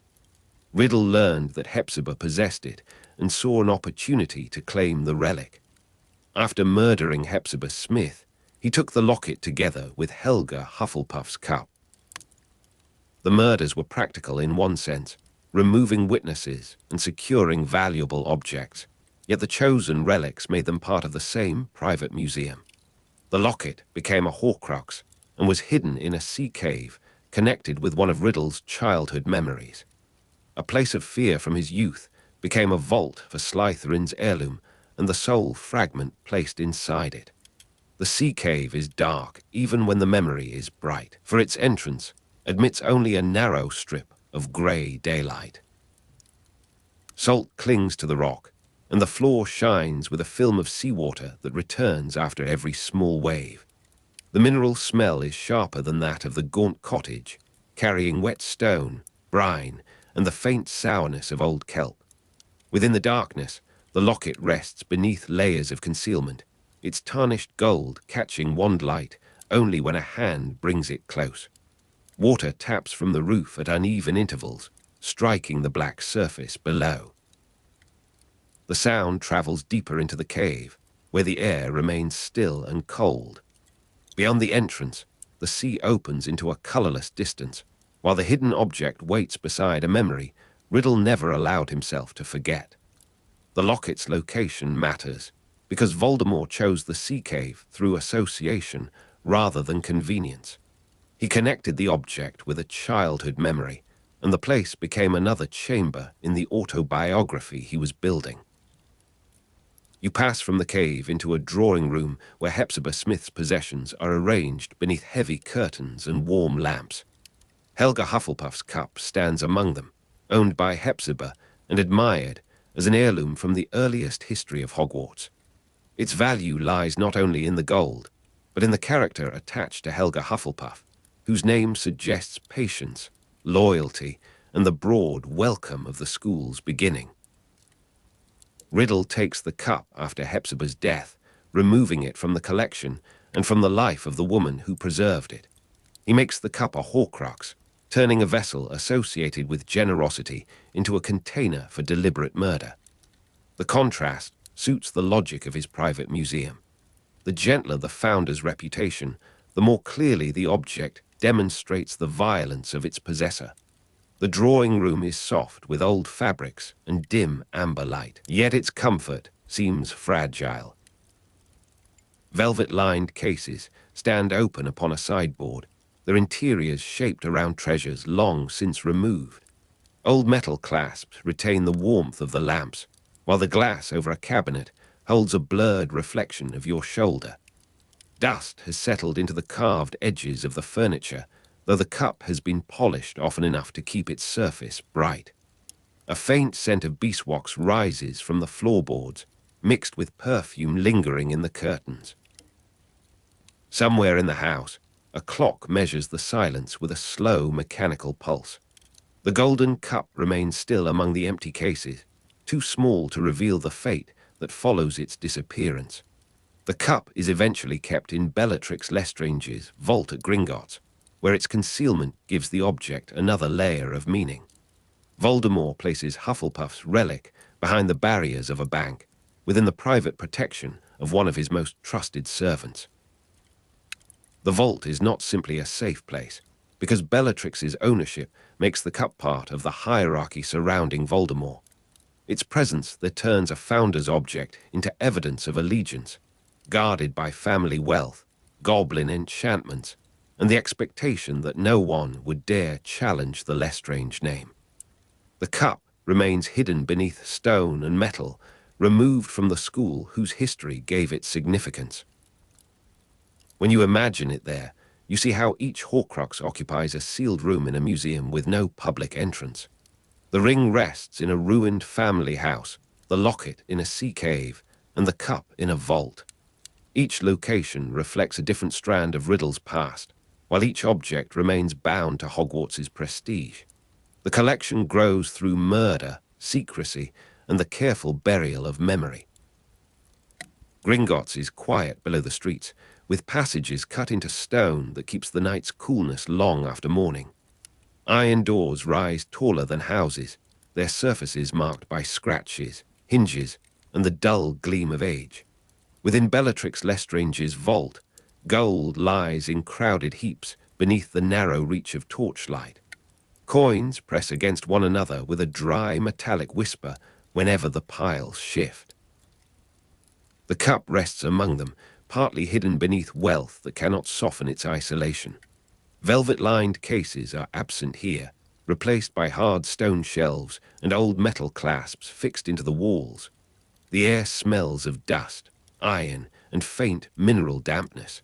Far above, the ordinary world continues its errands, while the Founder's Cup remains shut away beneath the bank. Rowena Ravenclaw's diadem follows a different path, having been lost for centuries before Voldemort discovered it. The object was not inherited through a living family or preserved in a celebrated collection, and its disappearance allowed Riddle to imagine that he alone had recovered its importance. The diadem represented Rowena Ravenclaw's wisdom and the intellectual authority of Hogwarts's earliest age. Riddle searched for it because he wanted the Founder's relics to gather around his own story, yet he also valued the mystery of an object missing for centuries. Once he found the diadem, he hid it in the Room of Requirement at Hogwarts. The choice reveals a particular confidence. Voldemort believed that the school's hidden spaces would protect the object because he regarded Hogwarts as a place whose secrets belonged naturally to him. The diadem became a Horcrux and remained within the castle, concealed among the forgotten things brought there by generations of students and teachers. Its appearance could not disclose its hiding place, because the important clue lay in Riddle's habits and memories. The Room of Requirement changes its character around you, becoming a vast storehouse where old furniture, broken instruments, discarded books, and damaged portraits gather beneath dust high in the rafters. The air is dry enough to taste, with a faint chalkiness settling upon your lips. Narrow paths open between heaps of objects, then vanish beneath shadows. Tarnished gold catches wand light from somewhere far behind you, though the source remains hidden. A velvet-lined case lies upside down beside cracked chairs, its old metal clasps rusted into a reddish crust. Dust hangs in soft layers, stirred only when a distant object collapses. Beneath the silence, the castle seems to breathe through the walls, preserving forgotten things without judging their owners. The diadem's hiding place demonstrates why the objects cannot be traced by appearance alone. A relic may resemble a jewel, a family heirloom, or a discarded ornament, while its true location depends upon the remembered geography of Voldemort's life. Dumbledore therefore reads the objects as clues to habits, attachments, and private acts of interpretation. He studies where Voldemort lived, whom he murdered, which places impressed him, and what kinds of history he believed could strengthen his name. The ring leads towards Marvolo Gaunt and the Peveril connection. The locket leads through Salazar Slytherin, the Gaunt family, Hepzibah Smith, and the Sea Cave. The cup leads from Helga Hufflepuff to Hepzibah's collection, and finally to Bellatrix Lestrange's vault at Gringotts. The diadem leads backwards through Rowena Ravenclaw and forwards into Hogwarts's hidden spaces. The diary leads inward, towards Riddle's student years and the private history he preserved in its pages. Together, the objects make a map whose roads are emotional rather than geographical. The chamber holding the table is narrow, but the surrounding darkness seems to enlarge it. Cold stone presses close on either side, carrying threads of moisture that shine briefly beneath the wand. The objects cast small shadows, each separate from the next. The ring's setting is darkened, the locket's chain lies coiled, and the cup's rim bears a thin line of dust. The diadem rests beneath a cloth whose weave can be seen only at close range. The diary remains closed, its leather cover absorbing the little light that reaches it. A smell of old paper mingles with damp stone and metal. Nothing moves except the one flame, which bends whenever air passes through a crack in the wall. The diary is the most intimate object because it preserves Riddle's voice in a form that can speak to another person. It is not merely connected with Hogwarts. It contains the student he had been and the identity he wished to recover. Through the diary, Riddle could reopen the Chamber of Secrets and influence Ginny Weasley towards the acts that strengthened its memory. The diary represented Tom Riddle himself, his school achievements, his fascination with the castle, and his conviction that his younger self deserved to endure. Unlike the Founder's relics, it possessed no ancient dignity independent of him. Its significance came from his private history at Hogwarts. The diary therefore reveals the center of the collection.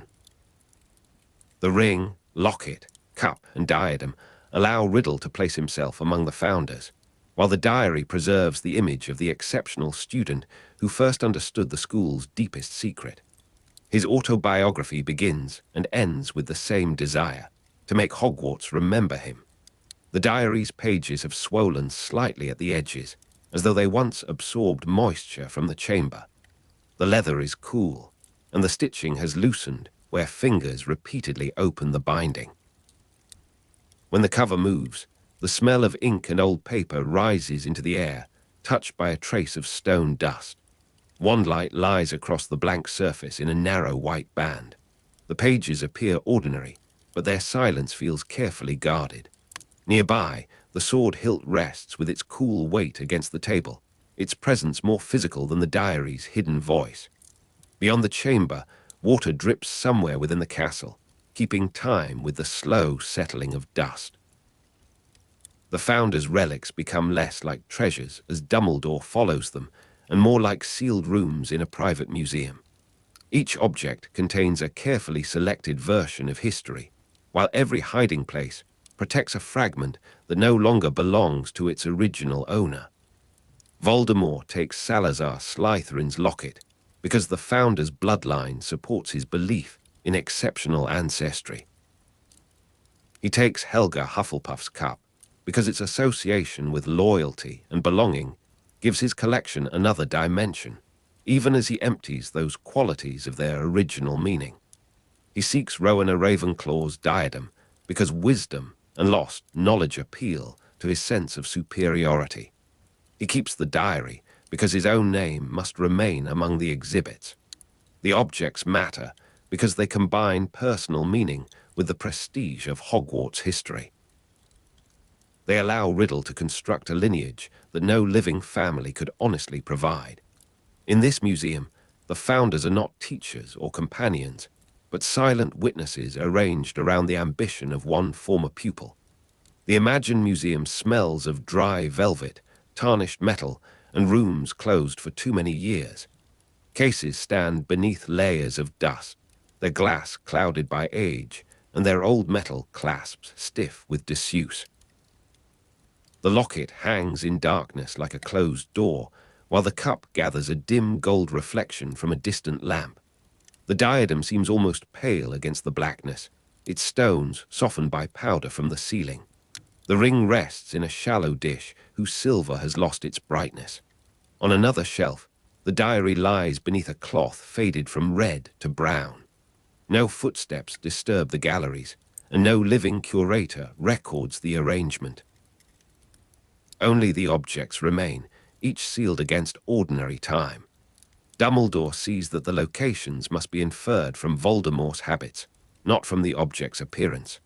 A Horcrux does not announce its nature through shape, color, or age, and no ordinary examination can reveal the whole chain of murder and concealment. The ring does not point visibly towards Little Hangleton, yet Riddle's family history draws it there. The locket does not indicate a sea cave, although its connection with Slytherin and Riddle's childhood memories leads towards the coast. The cup offers no sign of Bellatrix's vault, and the diadem gives no outward clue that it lies in the room of requirement. The diary appears almost too simple to matter, because its importance rests on the identity of its maker rather than its materials. The investigation depends upon understanding what Voldemort admired, what he feared, and which memories he believed worthy of preservation. Dumbledore studies the map of Riddle's inner life, finding roads hidden beneath Hogwarts' visible history. The table grows dim as the wand flame lowers, leaving only narrow edges of light across the 5 objects. The ring's gold becomes brown, the cup turns amber, and the locket loses its shape against the dark cloth. Dust high in the unseen room drifts slowly through the beam, moving like pale ash. A velvet lining gives off the faint smell of old fabric, while an iron clasp rests cold against the wood. The diary's cover reflects nothing, and the diadem holds one final point of light before disappearing. Your fingers remain near the sword hilt, feeling its cool weight without lifting it. The chamber seems to hold its breath, though the sound may be only water moving through the foundations. Dumbledore's reasoning leads beyond the catalogue of objects and towards the habits of the person who selected them. Voldemort returns repeatedly to Hogwarts, to his childhood, to ancestry, and to moments when he believed the world had revealed a secret made for him.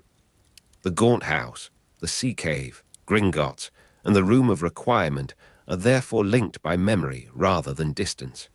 Each place gives Riddle privacy, but each also confirms an aspect of the identity he has chosen. The abandoned cottage preserves the claim of blood. The cave shelters the memory of fear and discovery. The vault displays the protection of a powerful servant. The hidden room inside Hogwarts protects the founder's diadem beneath the school itself. The diary preserves the student who first gathered these meanings together. When you set the objects beside one another, their arrangement resembles a school portrait whose faces have been removed. The empty spaces are filled by Riddle's ambition, and the castle's history becomes the frame around him.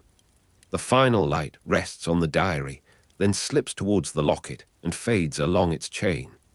In the stillness, the mineral smell of the Gaunt cottage seems to return, mingling with salt from the sea cave and the dry dust of the Room of Requirement. Velvet-lined cases remain open without showing what they once held. The sword lies beside them, its hilt cool, its blade quiet, its basilisk venom hidden within the metal. The cup keeps a faint warmth from the last lamp, while the diadem lies beneath dust accumulated over many years. Outside, wind moves across the castle roofs, but its sound arrives only as low pressure in the stones. The objects are not simply containers, because Voldemort has chosen each one as a statement about himself. He turns the school's memory into a collection of private rooms and seals pieces of his soul inside them. Marvolo Gaunt's ring carries the resurrection stone and the Peveril connection, yet it also carries the murder of Tom Riddle Sr. and the ruin of Little Hangleton. Salazar Slytherin's locket carries the history of the Gaunts, Hepzibah Smith's death, and the darkness of the sea cave. Helga Hufflepuff's cup carries the memory of Hepzibah's collection and the guarded wealth of Bellatrix Lestrange's vault. Rowena Ravenclaw's diadem carries centuries of loss before disappearing into the Room of Requirement. The diary carries Riddle's private history at Hogwarts, the schoolboy's voice preserved within black leather. Together, they form an autobiography without dates written plainly, yet every object carries a time, a place, and a chosen wound. Silence settles over the table in layers, beginning with the disappearance of the wand light and continuing into the recesses between the stones. The objects become shapes rather than names, though their histories remain attached to them. Tarnished gold catches a final glimmer, and the old clasps on the cases seem to tighten in the dark. Dust high above the chamber hangs motionless, held by air that has forgotten the warmth of day. The sword hilt keeps its cool weight beneath your hand, while the diary rests with its pages closed. A faint current passes along the floor, carrying the smells of paper, iron, damp earth, and distant seawater. Nothing in the room explains itself, and nothing needs to speak. The sword of Gryffindor provides the means to break the object's enchantments, but the sword alone cannot reveal where the Horcruxes have been hidden. Basilisk venom gives the blade destructive power, while memory gives the investigation direction. Dumbledore destroys the ring because he understands its history before the full hunt begins. He knows the locket has passed through the Gaunts and Hepzibah Smith, and he can connect the cup with Hepzibah's collection and Bellatrix's vault. He can follow the diadem towards the hidden room within Hogwarts, though the search requires patience and attention to Riddle's behavior. The diary has already shown how personal memory may be stored in a plain object, concealed beneath the appearance of an old-school notebook. Each discovery depends upon the same quiet method, reading the maker's choices rather than staring at the surface of the thing. The locations emerge from habits, memories, murders, and pride. The chamber is almost entirely dark now, but the table preserves a faint outline against the floor. The locket's chain touches the wood with a delicate metallic sound when the air shifts. The cup's rim is barely visible, and the diadem appears as a pale curve beneath its cloth. The diary has become a rectangle of deeper blackness. Somewhere beneath the castle, water continues its slow passage through channels carved before the present rooms were built. The smell of dust is strongest near the ceiling, where it has gathered undisturbed for years. Along the sword, the metal holds a trace of cold light, and the hilt remains steady beneath your fingers. The investigation pauses at the point where appearance gives way to habit. The objects cannot tell you their places, but Voldemort's choices reveal the memories that shape those places. You remain beside the still life of stolen school memory, with the ring, locket, cup, diadem, and diary resting in a silent line. The ring leads to Marvolo Gaunt, Little Hangleton, the Resurrection Stone, and the Peverell family. The locket leads to Salazar Slytherin, the Gaunts, Hepzibah Smith, and a sea cave shaped by childhood fear. The cup leads to Helga Hufflepuff, Hepzibah's house, and Bellatrix Lestrange's vault at Gringotts. The diadem leads through Rowena Ravenclaw's lost centuries and into the dust high in the room of requirement. The diary leads inward, towards Tom Riddle's private history at Hogwarts. Around you, the castle keeps its old silence, and the locations remain hidden within the habits of a vanished man. The cup leads to Helga Hufflepuff, Hepzibah's house, and Bellatrix Lestrange's vault at Gringotts. The diary leads inward, towards Tom Riddle's private history at Hogwarts. You are in a small boat with Dumbledore crossing dark water towards a cave that seems to have been waiting for you. The sea lies almost motionless beneath the summer night, though a salt wind moves over the black surface and gathers in the folds of your robes. Each stroke of the oars sounds distant and softened, as though the water itself has absorbed the noise. Behind you, the shore has become a low, uncertain line, with no lamps visible and no human dwelling near enough to offer direction. Ahead, the cave mouth is only a deeper shade within the cliff, a place where the darkness appears thicker than the darkness around it. Wet rock glistens at the waterline, and the smell of algae rises whenever the boat turns. Dumbledore sits opposite you, his pale face calm in the faint starlight, while the wooden hull gives a slow creak beneath your combined weight. The crossing takes place during the summer of 1997, when the world beyond the sea is troubled by rumors, disappearances, and the quiet tightening of fear. Dumbledore recognized the cave as a place connected to Tom Riddle's childhood, remembered from the years when Tom had been sent away from his orphanage for brief periods of freedom. The headmaster had followed fragments of memory, old observations, and the habits of a boy who learned to conceal his cruelties beneath ordinary silence. Somewhere within the cavern, Voldemort had hidden one of his Horcruxes, believed to be the locket once associated with Salazar Slytherin. You know that the journey has been planned with care, yet careful plans offer little comfort when the destination belongs to Tom Riddle. The boat glides onward, Dumbledore's wand resting in his hand, and the cave draws nearer without appearing to change. Cold air presses gently against your face as the cliff rises above the boat. The rock is dark, glossy, and uneven, with narrow channels where seawater has travelled down from the upper ledges. Near the entrance, pale threads of foam gather and break apart among strands of weed.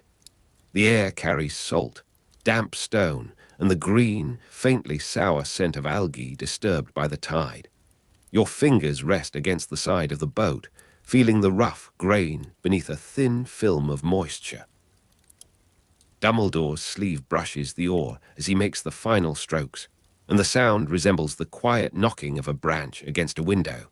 Somewhere above, a seabird calls once and then falls silent. The cave mouth has no torch, carved symbol, or visible opening in the rock, although you can feel pressure in the darkness, like a closed door waiting for the correct hand. The entrance was concealed by magic, and ordinary searching would have revealed nothing more than a continuous wall of cliff. Dumbledore lifted his wand and examined the rock with such concentration that the surrounding night seemed to retreat. He explained that the concealment could be opened only by paying a blood price, because the magic admitted a person willing to offer part of himself before entering. The requirement was not theatrical, nor did it resemble the grand gestures of a duel. It was a small, deliberate injury placed against an immense darkness. Dumbledore cut his hand, allowed blood to fall upon the stone, and watched as the surface accepted it. A thin line appeared where no line had been, then widened into a passage. The boat moved towards the opening, and you entered the cave beside the old wizard, while the sea continued to breathe behind you. Within the entrance, the air becomes still and heavy, with the temperature falling around your shoulders. Water drips from the ceiling at widely separated intervals, and every drop seems to travel through a much larger space before touching the floor. The rock beneath you is slick and cold, with shallow pools gathered in its hollows.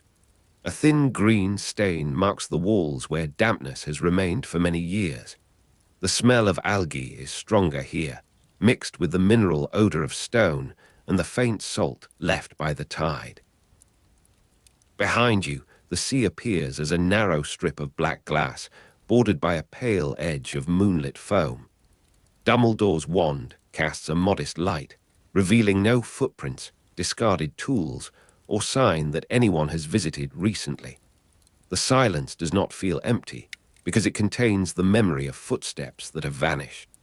The passage leads you towards a vast underground lake, where the water surrounds an island at the center of the cavern.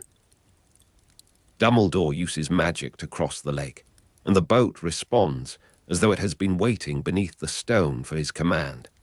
Its surface remains black and smooth, reflecting the wand light only as a narrow, trembling line beside the hull. The island holds a plain stone basin, ancient in appearance, containing a greenish potion that hides something beneath its surface. Dumbledore believes the locket has been placed inside it, protected by enchantments intended to test endurance rather than intelligence. Around the island, the lake spreads into darkness, its far edges lost beneath an immense ceiling. You and Dumbledore move towards the basin, while the water remains undisturbed on every side.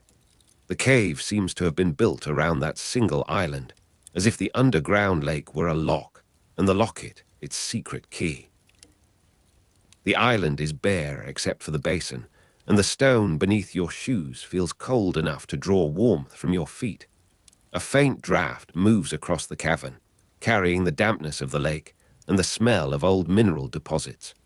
Dumbledore's light rests upon the basin's rim, where centuries of moisture have left a dull sheen. The potion is not bright, although green and silver colors shift beneath its surface when the wand passes above it. A single chain lies partly hidden beneath the liquid, and its metal catches the light for an instant before sinking from view. The locket itself cannot yet be seen clearly. Your breathing sounds louder than it should, and the cavern returns each breath as a soft distortion. From somewhere beneath the island comes a muted knocking, too regular to be the movement of water, while the lake holds its silence around you.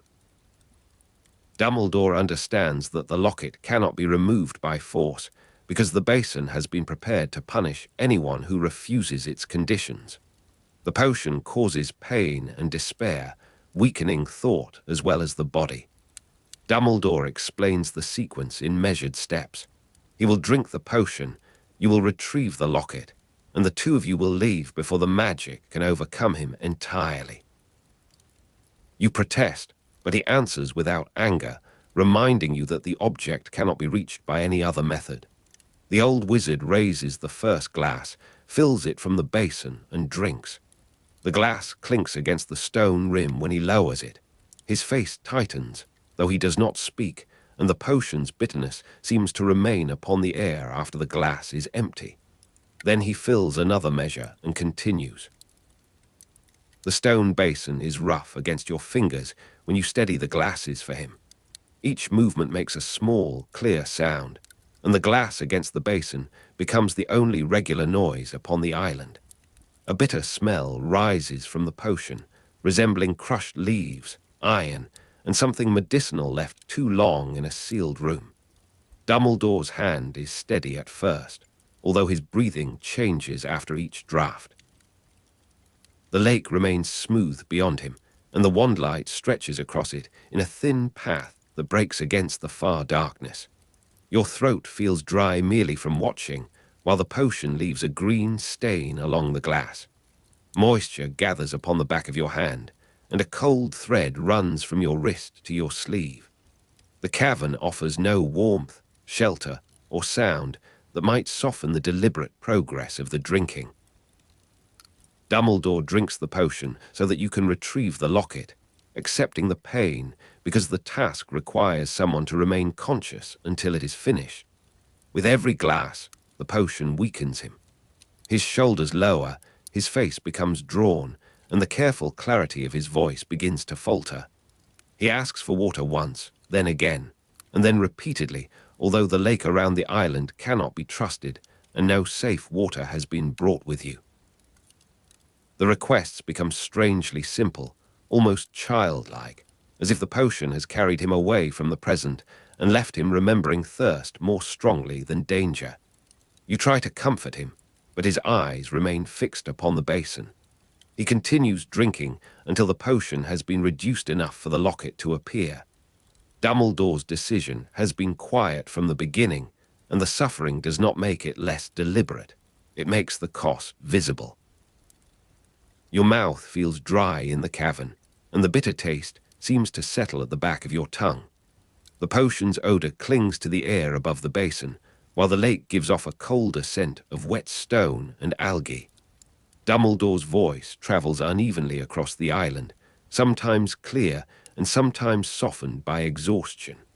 His request for water passes through the darkness and returns without an answer. The low scrape of the locket chain against the basin can be heard whenever the liquid shifts. Your hand hovers near the metal, though you have not yet touched it, and the chain appears darker than the surrounding stone. A drop falls from the ceiling onto the island and breaks into a tiny spray beside your shoe. Nothing moves upon the water. Even the air seems unwilling to disturb the surface. The locket becomes visible when Dumbledore has emptied enough of the potion, and you reach into the basin to lift it free. The metal is cold, and the chain comes away with a low scrape against the stone.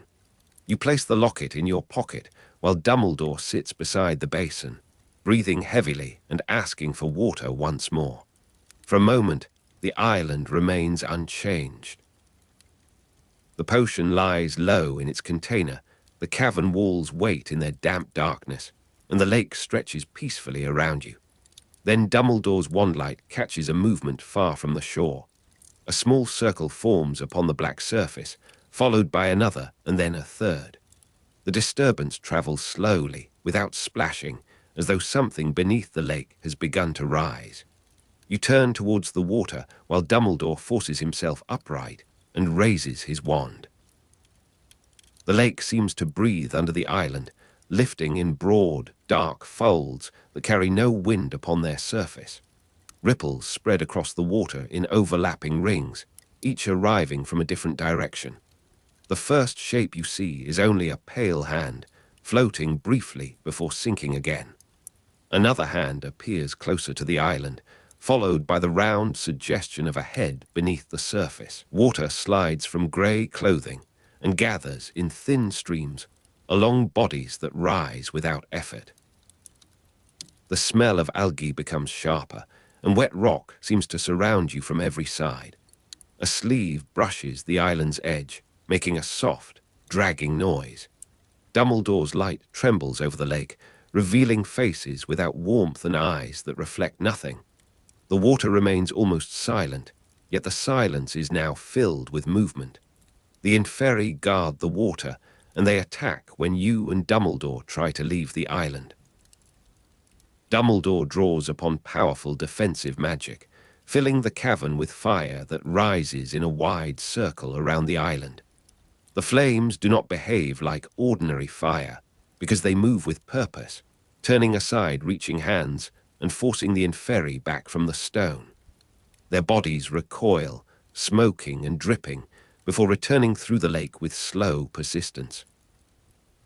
Dumbledore stands between you and the water, weakened by the potion, yet still capable of summoning a barrier that illuminates the entire cavern.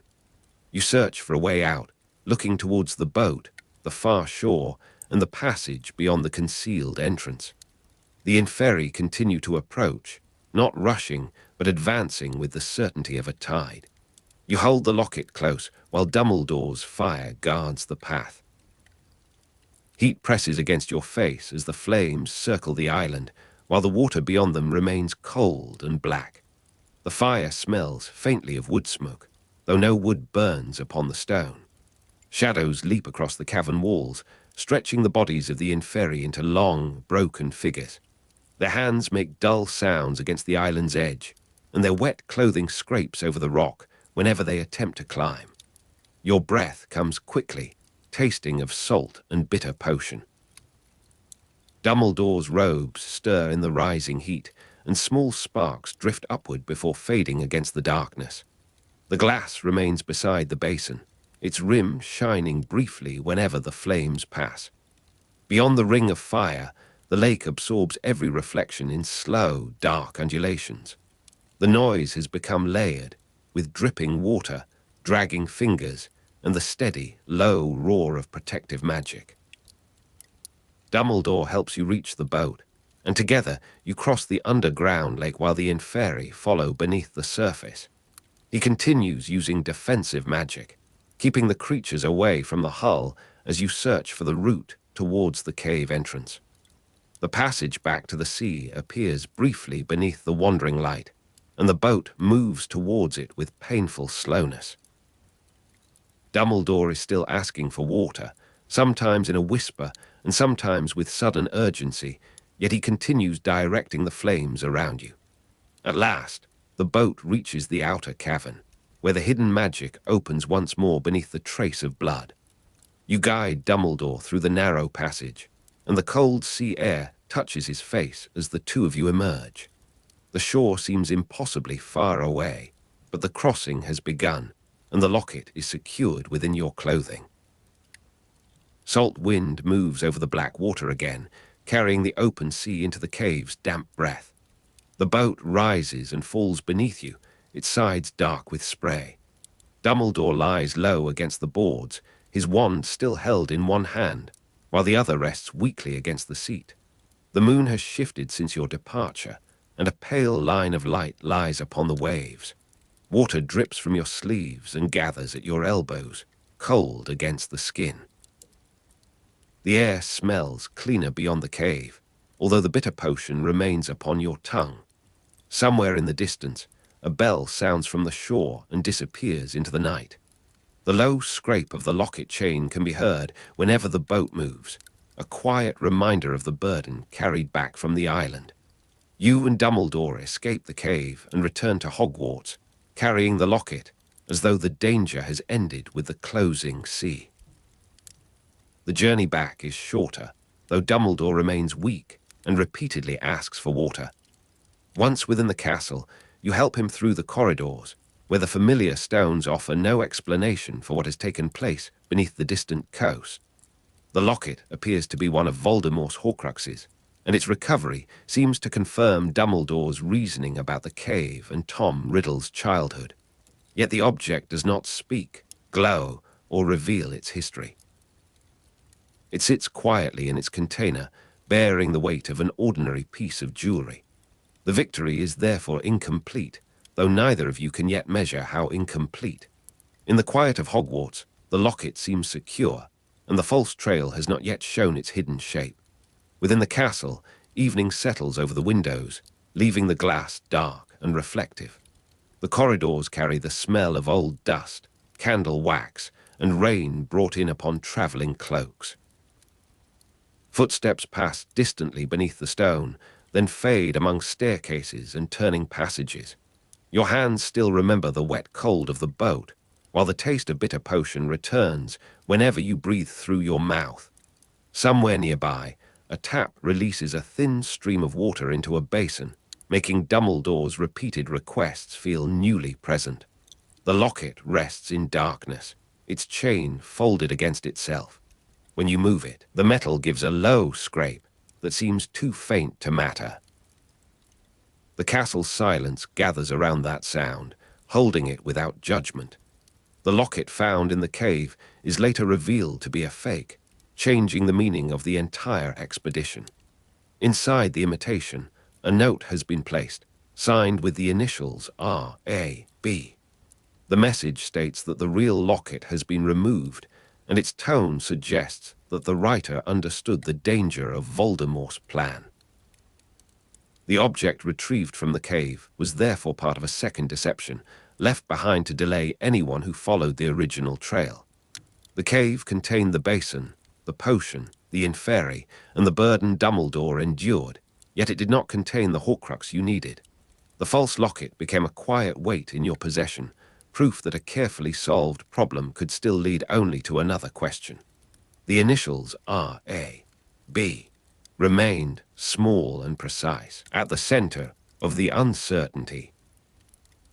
The imitation is smooth beneath your fingers, though its surface has none of the warmth that familiar objects sometimes gather.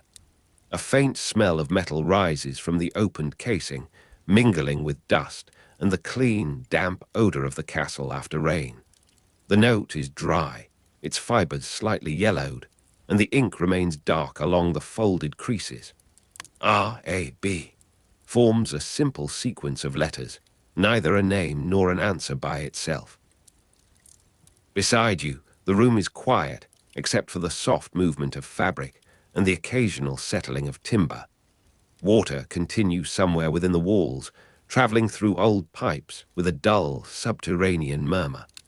The false locket makes no sound unless moved, and even then the chain gives only its low scrape.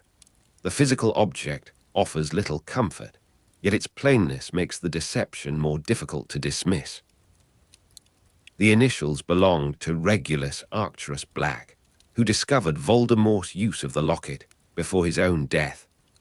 Regulus had once been close enough to Voldemort to recognize the methods by which the Dark Lord selected servants and concealed his intentions. At some point, he learned that the locket was not merely an heirloom, but a vessel for a fragment of soul. He understood that Voldemort had taken the object from the Black family home and hidden it in the sea cave, guarding it with enchantments meant to destroy ordinary intruders. Regulus did not confront the danger with open force, because the task required secrecy, timing, and someone capable of entering the cave without attracting suspicion. He returned to the cave with the house elf creature, carrying a plan that depended upon sacrifice and obedience.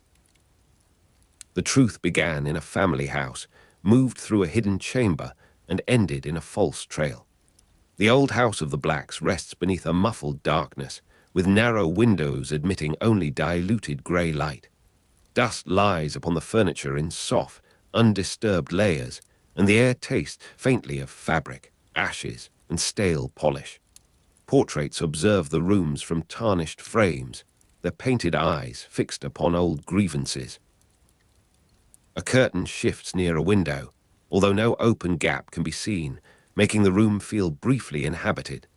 Silver objects remain upon shelves and tables, their surfaces dulled by neglect. In the distance, pipes knock within the walls, followed by the small settling creak of the house. The domestic details are ordinary enough to be comforting, yet each seems to hold a fragment of a vanished conversation. The Locket's hidden history waits among cupboards, linens, family records, and the patient silence of rooms that have outlived their owners. Regulus took Creature to the cave because the house elf could carry out his instructions with a loyalty Voldemort had overlooked. The two crossed the water and entered the concealed passage, just as Dumbledore and you would later do. Regulus reached the island, understood the purpose of the basin, and ordered Creature to drink the potion so that the locket could be removed. The house elf suffered beneath the enchantment, and when Regulus saw what the cave demanded, he sent Creature away with the real locket. Regulus then drank the potion himself, remaining behind as the Inferi rose from the lake. His death was not witnessed by the wider world, and the cave retained its secret beneath the black water. Before sending Creature away, Regulus instructed him to destroy the locket and to tell no one what had occurred. A narrow corridor smells of cold stone and old wood, while the floor holds a faint trace of dampness from the weather outside.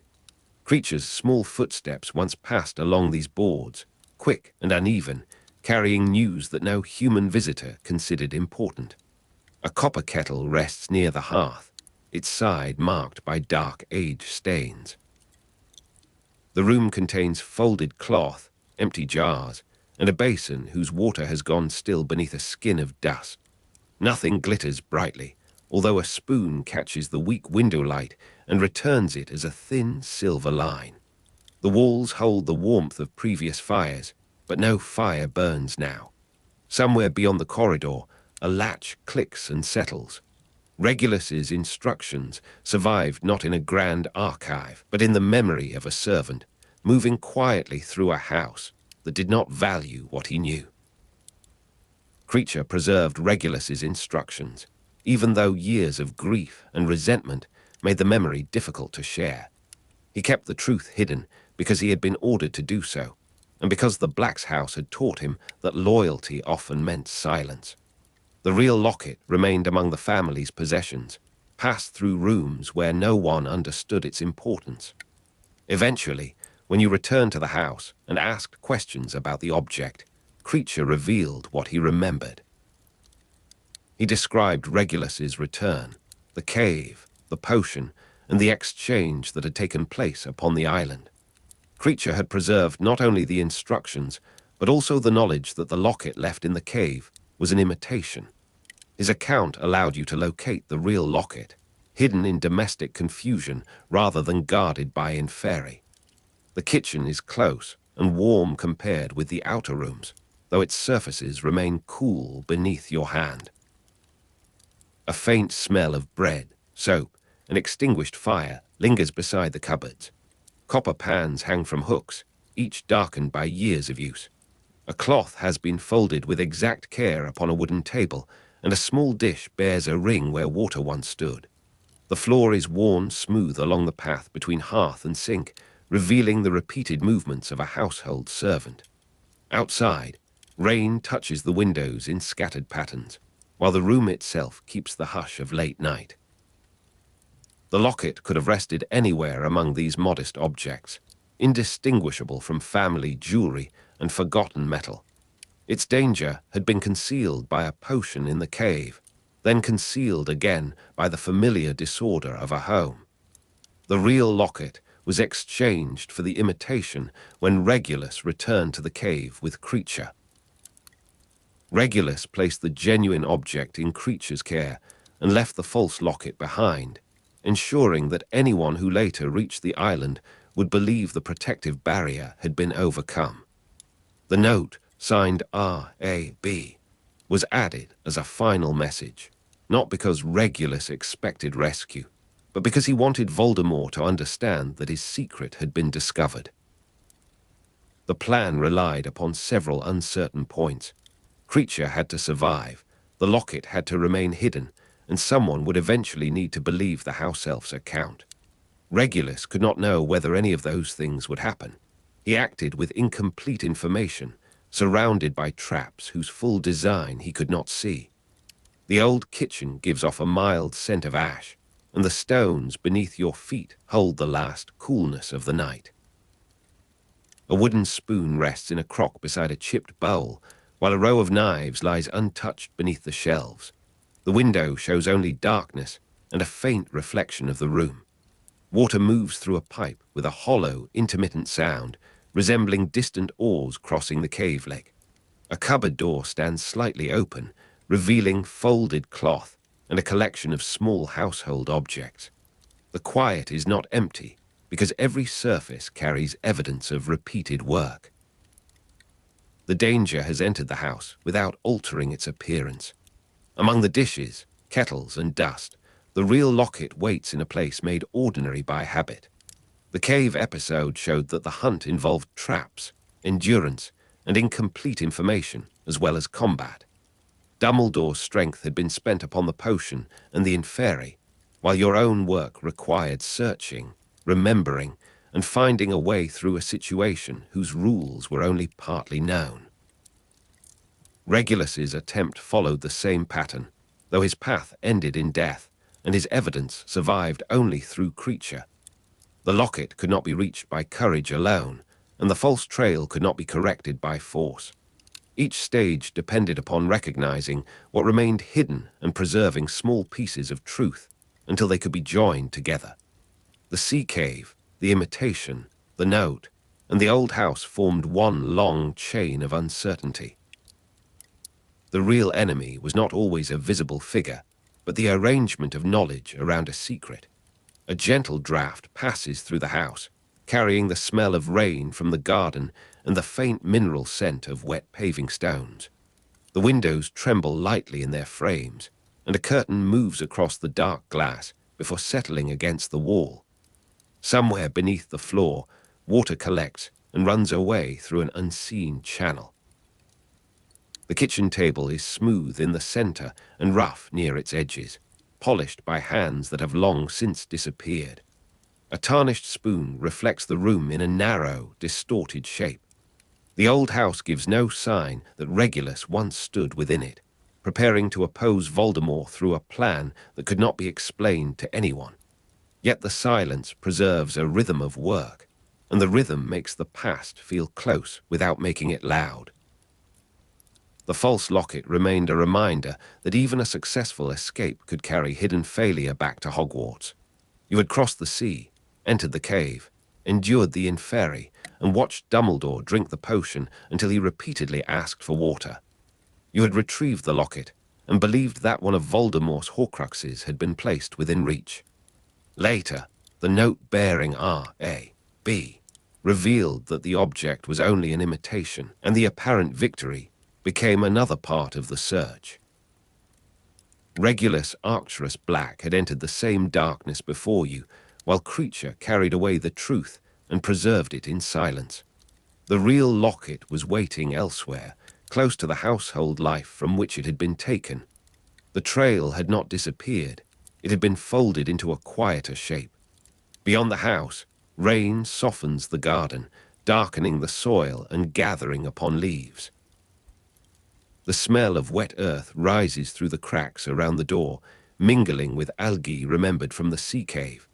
Drops collect along the window glass and travel downwards in slow, shining paths. The kitchen remains still, with the old kettle, folded cloth, and empty basin holding their places. A small fire gives one final sound from the hearth, a brief collapse of ash followed by silence. The room contains no dramatic sign of sacrifice, but domestic quiet can preserve danger with remarkable patience.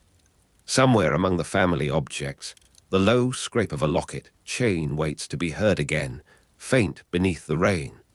Regulus's plan did not defeat Voldemort, yet it weakened the secrecy surrounding one part of the Dark Lord's past. The note, imitation, and creature's testimony allowed you to understand that the Horcrux had been moved before Dumbledore reached the basin. The knowledge did not make the next step simple, because the real Locket remained protected by concealment, ownership, and the long habits of the Black family. Still, the false trail had become useful evidence. It showed that Voldemort's protections could be studied, that earlier resistance might survive in hidden forms, and that a person dismissed as insignificant might carry the key to a larger truth. The cave therefore offered no clean ending. It offered a sequence of clues, each incomplete until another memory entered the room. The night air beyond the house is mild, though the stone threshold remains cold beneath your feet. Rain has left a thin sheen upon the paving, and the garden smells of leaves, soil, and standing water. The darkness is broken only by pale reflections in the windows and a faint glow from the kitchen behind you. Wind moves through the branches with a low, irregular murmur, unlike the deeper movement of the underground lake. Your hands are empty now, yet they still remember the locket's weight and the wet chain slipping over the basin's rim. The bitter potion has faded from your tongue, but its memory remains as dryness in your throat. Around you, the old house keeps the truth without announcement. The sea cave remains connected to Tom Riddle's childhood, to Dumbledore's final strength, and to the false locket signed R.A.B. Regulus Arcturus Black remains connected to the same hidden chamber because he entered it first and left behind the only explanation that survived him. Creature remains connected to both versions of the object, carrying the real locket away and preserving the instructions that eventually brought you to it. The lake, basin, and inferi were designed to make knowledge costly, while the imitation ensured that survival would not immediately bring certainty. Across the summer of 1997, the cave held its secrets beneath black water, and the truth traveled elsewhere through memory and service. The hunt moved forward through endurance, careful listening, and the acceptance that a recovered object might still be a lie. The house settles around you as the rain becomes finer and more distant. In the kitchen, the basin reflects a narrow line of window light, and the empty glasses stand beside it like small, transparent stones. The scent of algae has become only a recollection, mingling with damp wood and cooled ash. A chain moves faintly somewhere within the darkness, making a low scrape that fades before it can be traced. The walls hold the cold of old weather, while the floor keeps the warmth left by many quiet footsteps. Nothing demands attention, and nothing insists upon a conclusion. The cave has closed behind you, the locket remains hidden, and the old house continues to shelter its patient silence. You leave the sea cave with Dumbledore, return to Hogwarts, and carry forward the knowledge that the path may contain another deception. The locket found in the cave was fake, but the false trail revealed Regulus's courage, Creature's loyalty, and the limits of what anyone could know at the time. Dumbledore's potion weakened him, the inferi rose from the lake, and powerful defensive magic was needed to bring you safely back to shore. Regulus faced the same darkness with fewer answers and no expectation of return. His note, signed R.A.B., waited for someone patient enough to connect it with the house elf who remembered everything. The Horcrux hunt therefore continued through traps, endurance, and incomplete information, moving quietly beneath the visible history of the war. Only the sound of rain remains near the old kitchen, soft upon the glass and gentle against the roof. The black water of the cave is far away, though the salt wind still seems to touch the edge of memory. Wet rock, bitter potion, glass against stone, and the low scrape of a chain have become separate impressions, settling slowly into the dark. The basin is empty now, and the room contains only the ordinary shapes of domestic life. Dumbledore's requests for water have faded into the past, while Regulus's instructions remain preserved in Creature's care. Beyond the windows, the garden rests beneath the rain, and the old house keeps its silence until another hidden truth is ready to be found. The cold morning air lies over the grounds as you leave the familiar protection of Hogwarts, carrying a task for which no reliable map has ever been drawn. The castle remains behind you, its towers pale against the early sky, while the path descends through wet grass and shadowed trees. Harry, Ron, and Hermione know that Horcruxes must be found and destroyed, yet they do not know how many remain, where they are hidden, or how long the search may take. The war has changed its shape. It is no longer only a struggle against one visible enemy, but an investigation conducted through objects, memories, and places. The work is patient, uncertain, and almost domestic in its details, involving a locket, a cup, a lost diadem, and a burden concealed within a living person. The rough fabric of the traveling tent presses against your shoulder as the three of them move away from the road. Its canvas smells faintly of dust, rain, and old smoke, and the ground beneath your boots has softened beneath several days of weather. Inside, folded blankets rest beside enamel cups, while a small lamp gives the canvas walls a muted amber color. Beyond the entrance, branches gather drops of water and release them one by one into the leaves below. The countryside appears wide and unoccupied, with hedges running darkly between fields and distant farmhouses scarcely visible through the grey air. Nothing in the landscape announces the location of a hidden soul, and every ordinary object seems capable of retaining a secret. At Grimmauld Place, the locket has been found among the remains of a house that once belonged to Sirius Black's family. Harry, Ron, and Hermione carry the real locket with them, wrapped in clothing and guarded with the anxious care reserved for something both valuable and dangerous. They have learned that the object is not merely an heirloom, and that its history reaches back to Salazar Slytherin through the Gaunt family, and to Tom Riddle through his mother, Merope. The locket has become a small, heavy center around which their days turn. It cannot be opened by ordinary means, and its presence brings unease even when it lies beneath a shirt or within a pocket. Rain moves gently across the clearing, darkening the canvas and gathering in shining threads along the tent ropes. The cold air outside the castle has followed you into the open country, touching your face whenever the entrance flap lifts. Somewhere beyond the trees, a stream passes over stones with a thin, repeated murmur. The tent floor gives slightly beneath your weight, and the woven fabric of the blankets feels coarse against your fingers. A kettle cools beside the lamp, leaving behind the faint metallic scent of boiled water. Within this small shelter, the locket seems to possess its own silence, as though it carries the memory of rooms in which no one has spoken honestly for many years. The locket's influence becomes clearer when Ron wears it for too long. It feeds upon fear, fatigue, jealousy, and doubt, drawing old disagreements into the present with cruel precision. The object does not need to shout, because its power lies in suggestion and in the quiet alteration of familiar thoughts. Hermione studies books and fragments of information, Harry searches his memories, and Ron struggles beneath the weight of an unseen voice.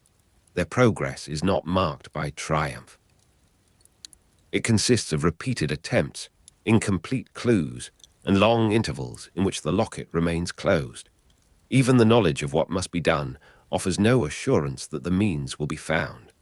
Autumn settles over the campsite in layers of dampness and brown leaves. A low mist gathers near the ground each evening, slipping between the roots and fading beneath the tent's warm lamplight. The rough fabric of the traveling tent holds the smell of wool, soil, and drying boots. Hermione's books form uneven towers beside the sleeping places, their pages lifting slightly whenever the wind enters through a seam. The locket rests nearby, cold against the table, while rain taps upon its surface through the thin material covering it. In the darkness, the trees become a single wall of branches, and the small sounds of the camp seem separated from the wider world. When Ron finally destroys the locket with the sword of Gryffindor, the act is brief and severe. The sword has absorbed basilisk venom, and that venom provides the means to damage a Horcrux. Ron opens the locket, confronts the images it presents, and brings the blade down through its center. The object breaks beneath the sword, releasing the soul fragment that has corrupted it. The destruction is not a celebration, because the surrounding forest remains cold and the danger remains near. It is simply one answer reached after many failures. The locket has been real, the clue has been sound, and one portion of Voldemort's divided soul has vanished. Winter light lies thinly across the tent, making the canvas appear almost white. Ice has formed in shallow hollows beside the trees, and your breath leaves the warmth of your body in pale clouds. The sword's leather grip is dry and worn beneath your hand, while the edge carries a dull brightness in the weak daylight. Burned fragments of the locket lie among the leaves, no larger than pieces of black glass. The air smells of wet bark and extinguished fire. For a while, the three figures remain close to one another without speaking, listening to the distant movement of wind through bare branches. The next object emerges through the history of Helga Hufflepuff's cup. Hermione and the others identify it as a likely Horcrux because Voldemort valued important objects connected with Hogwarts founders. The cup passed into the possession of Hepzibah Smith, and its disappearance is linked to the young Tom Riddle's early crimes. Later, the trail leads towards Bellatrix Lestrange and the Gringotts vault belonging to her family. A goblin bank, an imprisoned dragon, and a vault filled with multiplying treasure stand between the trio and the object they need. The route is dangerous, yet the clue remains precise enough to follow. Pale light enters the tent through a gap in the canvas and falls across maps, clothing, and scattered pieces of parchment. The ground outside is stiff with frost, and each footstep makes a small, dry sound among the leaves. A line of smoke rises from the cooking fire, carrying the scent of damp wood into the motionless air. The rough traveling tent creaks softly when the wind moves against it, and its ropes tighten with a faint vibration. On the table, names and places occupy separate scraps of paper, connected by marks that become meaningful only after long consideration. The cup belongs to a chain of memory reaching from Hogwarts to Gringotts. For the break-in at Gringotts, Hermione uses Polyjuice Potion to impersonate Bellatrix Lestrange. Her altered appearance allows the trio to pass into the bank, though her manner must also imitate a woman known for violence, suspicion, and sudden anger. The disguise is an instrument of survival, not a transformation of identity. Harry and Ron remain hidden beside her, and every movement through the marble halls carries the possibility of discovery. Once inside the vault, the multiplying treasure makes the search almost impossible. Each object touched by the curse produces further copies, until the cup seems buried beneath a shining avalanche of wealth. The bank's underground air is colder than the morning outside the castle, with a mineral smell rising from the rails and stone passages. Lanterns hang at intervals, their flames trembling whenever the carts pass. The dragon's breathing sends a dull warmth through the tunnel, followed by the acrid scent of old scales and iron. Gold presses against your boots in impossible layers, filling the vault from floor to ceiling. Coins slide over one another with a sound like dry rain, while silver cups and ornaments roll through the darkness. Among all these reflections, the Hufflepuff cup becomes almost indistinguishable from its copies, a small shape hidden within excess. The trio escape from Gringotts with the cup, but the victory is incomplete because the object must still be destroyed. Hermione remembers that the Chamber of Secrets contains basilisk fangs, and the old chamber has already been opened by Harry. Beneath Hogwarts, among the remains of the basilisk that once lived there, a fang can pierce the cup and destroy the soul fragment inside it. Their return to the castle is therefore not a retreat into safety. It is an entry into a place occupied by hostile forces, where the familiar corridors have become part of the battlefield. The cup travels with them, waiting for the right weapon. Hogwarts lies beneath a dark sky when the passage opens into the Chamber of Secrets. Water gathers along the stone floor, reflecting the pale shapes of enormous carved serpents. The air carries a damp, ancient smell, mixed with the faint sharpness of venom remaining upon the basilisk fangs. Broken bones lie beneath the walls, and the chamber's vast mouth seems to hold the silence of many centuries. Your hands touch the cold stone as the cup is placed upon the floor. A fang enters its surface, and the object cracks open with a harsh, hollow sound that travels beneath the castle. The destruction of the cup leaves the trio with another object, the diadem of Rowena Ravenclaw. Its location has been concealed within the Room of Requirement, where students have long placed things they wish to hide. The diadem has become part of the room's accumulated disorder, and its identity is recognized through the memories preserved in Ravenclaw's history. Harry, Ron, and Hermione search among discarded furniture, broken instruments, old clothing, and forgotten containers. The room has no single fixed arrangement, because its purpose changes according to the need of whoever enters. The diadem is hidden within a place made from hiding itself. Dust floats through the Room of Requirement in the narrow beams of wandlight. Chairs stand on tables, cabinets lean against one another, and piles of objects rise like small hills around the walls. The wooden surfaces are rough beneath your palm, bearing scratches from many hurried hands. Somewhere above, footsteps move across the castle, blurred by layers of stone and distance. A forgotten curtain smells of mildew, while a cracked box gives off the dry scent of paper. Nothing here is entirely useless, and nothing can be trusted to remain where it was placed. The room holds its breath around the concealed diadem. Fiendfire begins when Vincent Crabbe releases the cursed flame within the Room of Requirement. The fire grows beyond his control, taking the form of burning beasts and vast tongues of heat that consume everything in their path. Its acrid heat fills the chamber, drying the air and turning dust into choking smoke. Harry recognizes that the magical fire can destroy the diadem because it possesses the power required to damage a Horcrux. The three escape through the disorder while the room itself becomes an inferno. The diadem disappears within the flames, and another fragment of Voldemort's soul is destroyed. Ash drifts through broken corridors as you move back towards the open air. It settles upon staircases, window ledges, and the torn edges of tapestries, covering old colors with a fine grey layer. Heat remains in the stones near the Room of Requirement, though the fire has vanished into passages that no longer hold their shape. The smell is bitter and metallic, mixed with dust from shattered walls. Above the castle, night wind crosses the battlements and carries sparks away from the roofs.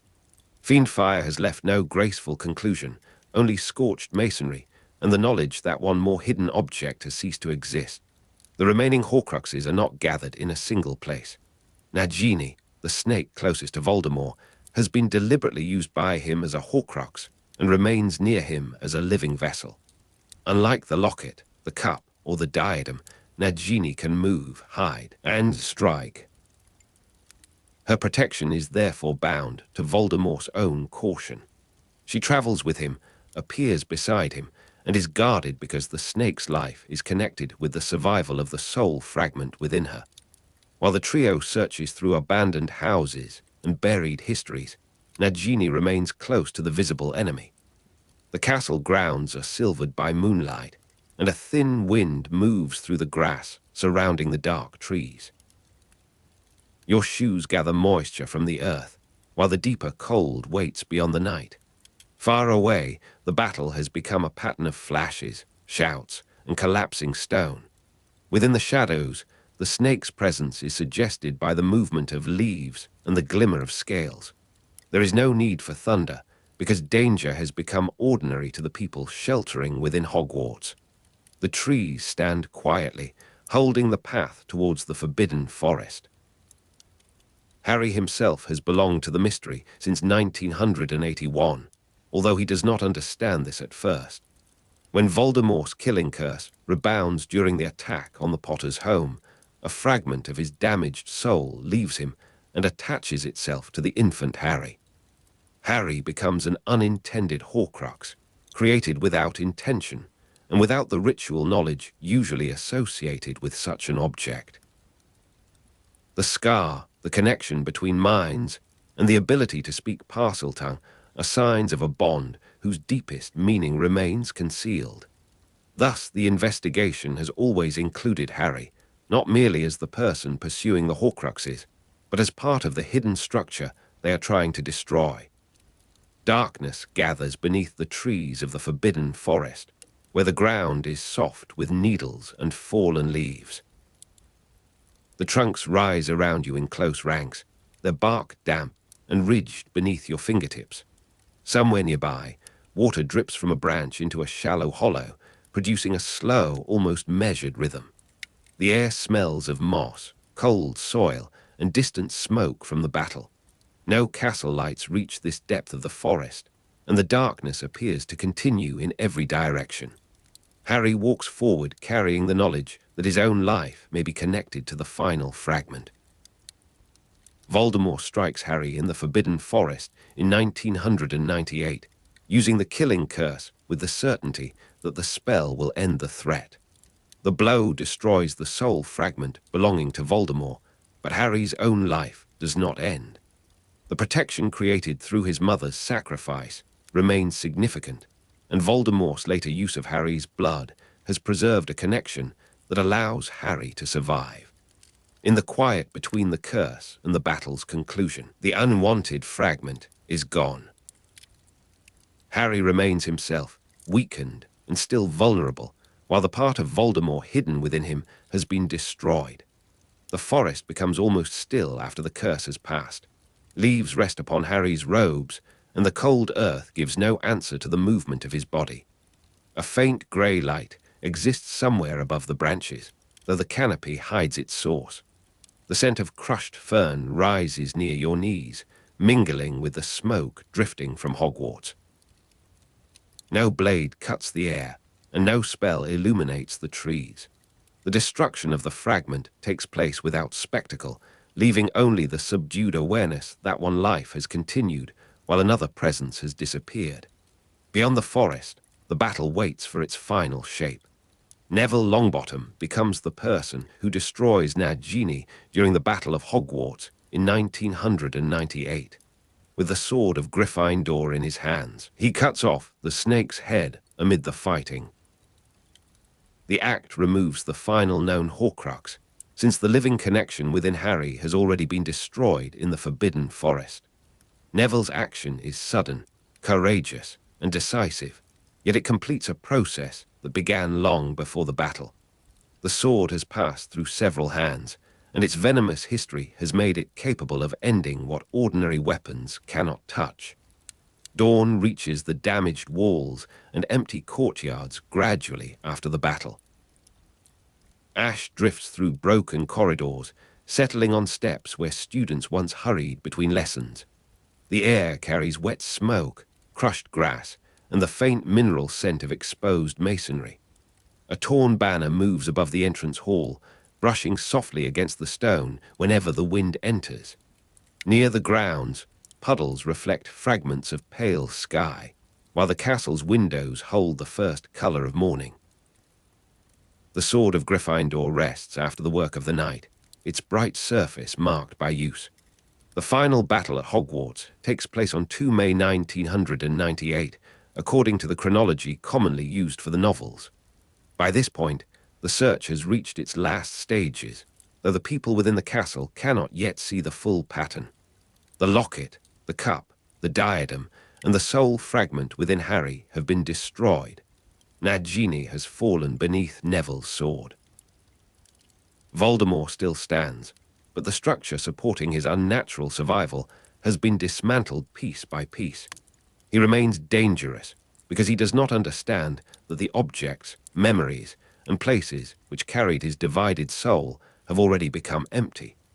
The shattered courtyard grows lighter as the sun rises behind the distant hills. Dust settles in the angles between fallen stones, and a thin breeze moves across the grass where spells have scorched the earth. The castle smells of rain, smoke, and old wood opened by force. Broken glass catches the dawn in small, colorless flashes, while water runs quietly through cracks in the paving. Around you, the surviving walls retain the warmth of fire and the coldness of night together. The battle has left many sounds behind, but they have softened into occasional footsteps and the distant movement of people among the ruins. Voldemort dies after every soul fragment has been destroyed, and the killing curse rebounds once more. The final curse does not preserve his immortality, because the objects and living vessels that sustained him have been removed. When the spell returns upon him, the end is no longer interrupted by another hidden fragment. His death follows the completion of the investigation, though the investigation itself has never resembled a straight road. It has moved through an old house, a forest, a bank, a chamber beneath the school, a room consumed by fire, and a boy who had carried an unwanted piece of the enemy. Morning light reaches the great hall through high windows broken by the night's violence. Dust and ash lie upon the tables, and the stone floor bears marks where spells struck, rolled, or burst apart. The rough edges of collapsed masonry feel cool beneath your hand. Somewhere in the damaged castle, water continues to drip through a ceiling, keeping time with no clock. The air is clearer than before, though traces of smoke remain in the folds of clothing and beneath the doors. Beyond the arches, the grounds brighten slowly, and the familiar shape of Hogwarts returns through the wreckage. The long search has shown that Voldemort's power depended upon division, secrecy, and the belief that important things could be hidden permanently. The locket carried his fear of loss, the cup preserved his reverence for old blood, and the diadem reflected his hunger for exceptional status. Nagini remained close to him, because distance would have made the danger harder to control. Harry carried the final accidental fragment because the curse at Godric's Hollow had joined two lives without consent. Each discovery altered the meaning of the war, making it less a contest of strength than an examination of what had been concealed. The castle stones warm beneath the first sunlight after 2 May 1998. Moisture evaporates from the flagstones, releasing the smell of rain and dust into the still air. Ash drifts through the broken corridors whenever a breeze crosses the courtyard, but it no longer rises from active flames. Tapestries hang in torn lengths, their threads brushing softly against the walls. Far below, the passages and chambers remain, including the Chamber of Secrets and the Room of Requirement, each holding quiet evidence of what happened there. The places have survived differently, altered but not erased. Harry, Ron, and Hermione leave the search behind only after the last answer has been reached. They began with a task that had no reliable map, carrying the real locket from Grimmauld Place and moving through uncertainty without knowing whether the clues would connect. They found the cup in Bellatrix Lestrange's Gringotts vault, saw the diadem consumed by fiend fire, and learned that Harry himself had been part of the mystery since 1981. Ron destroyed the locket with the sword of Gryffindor. The cup was broken in the Chamber of Secrets by a basilisk fang, and Neville killed Nagini during the battle. The cold morning air outside the castle is gentler now, moving across your face without the sharpness it carried before.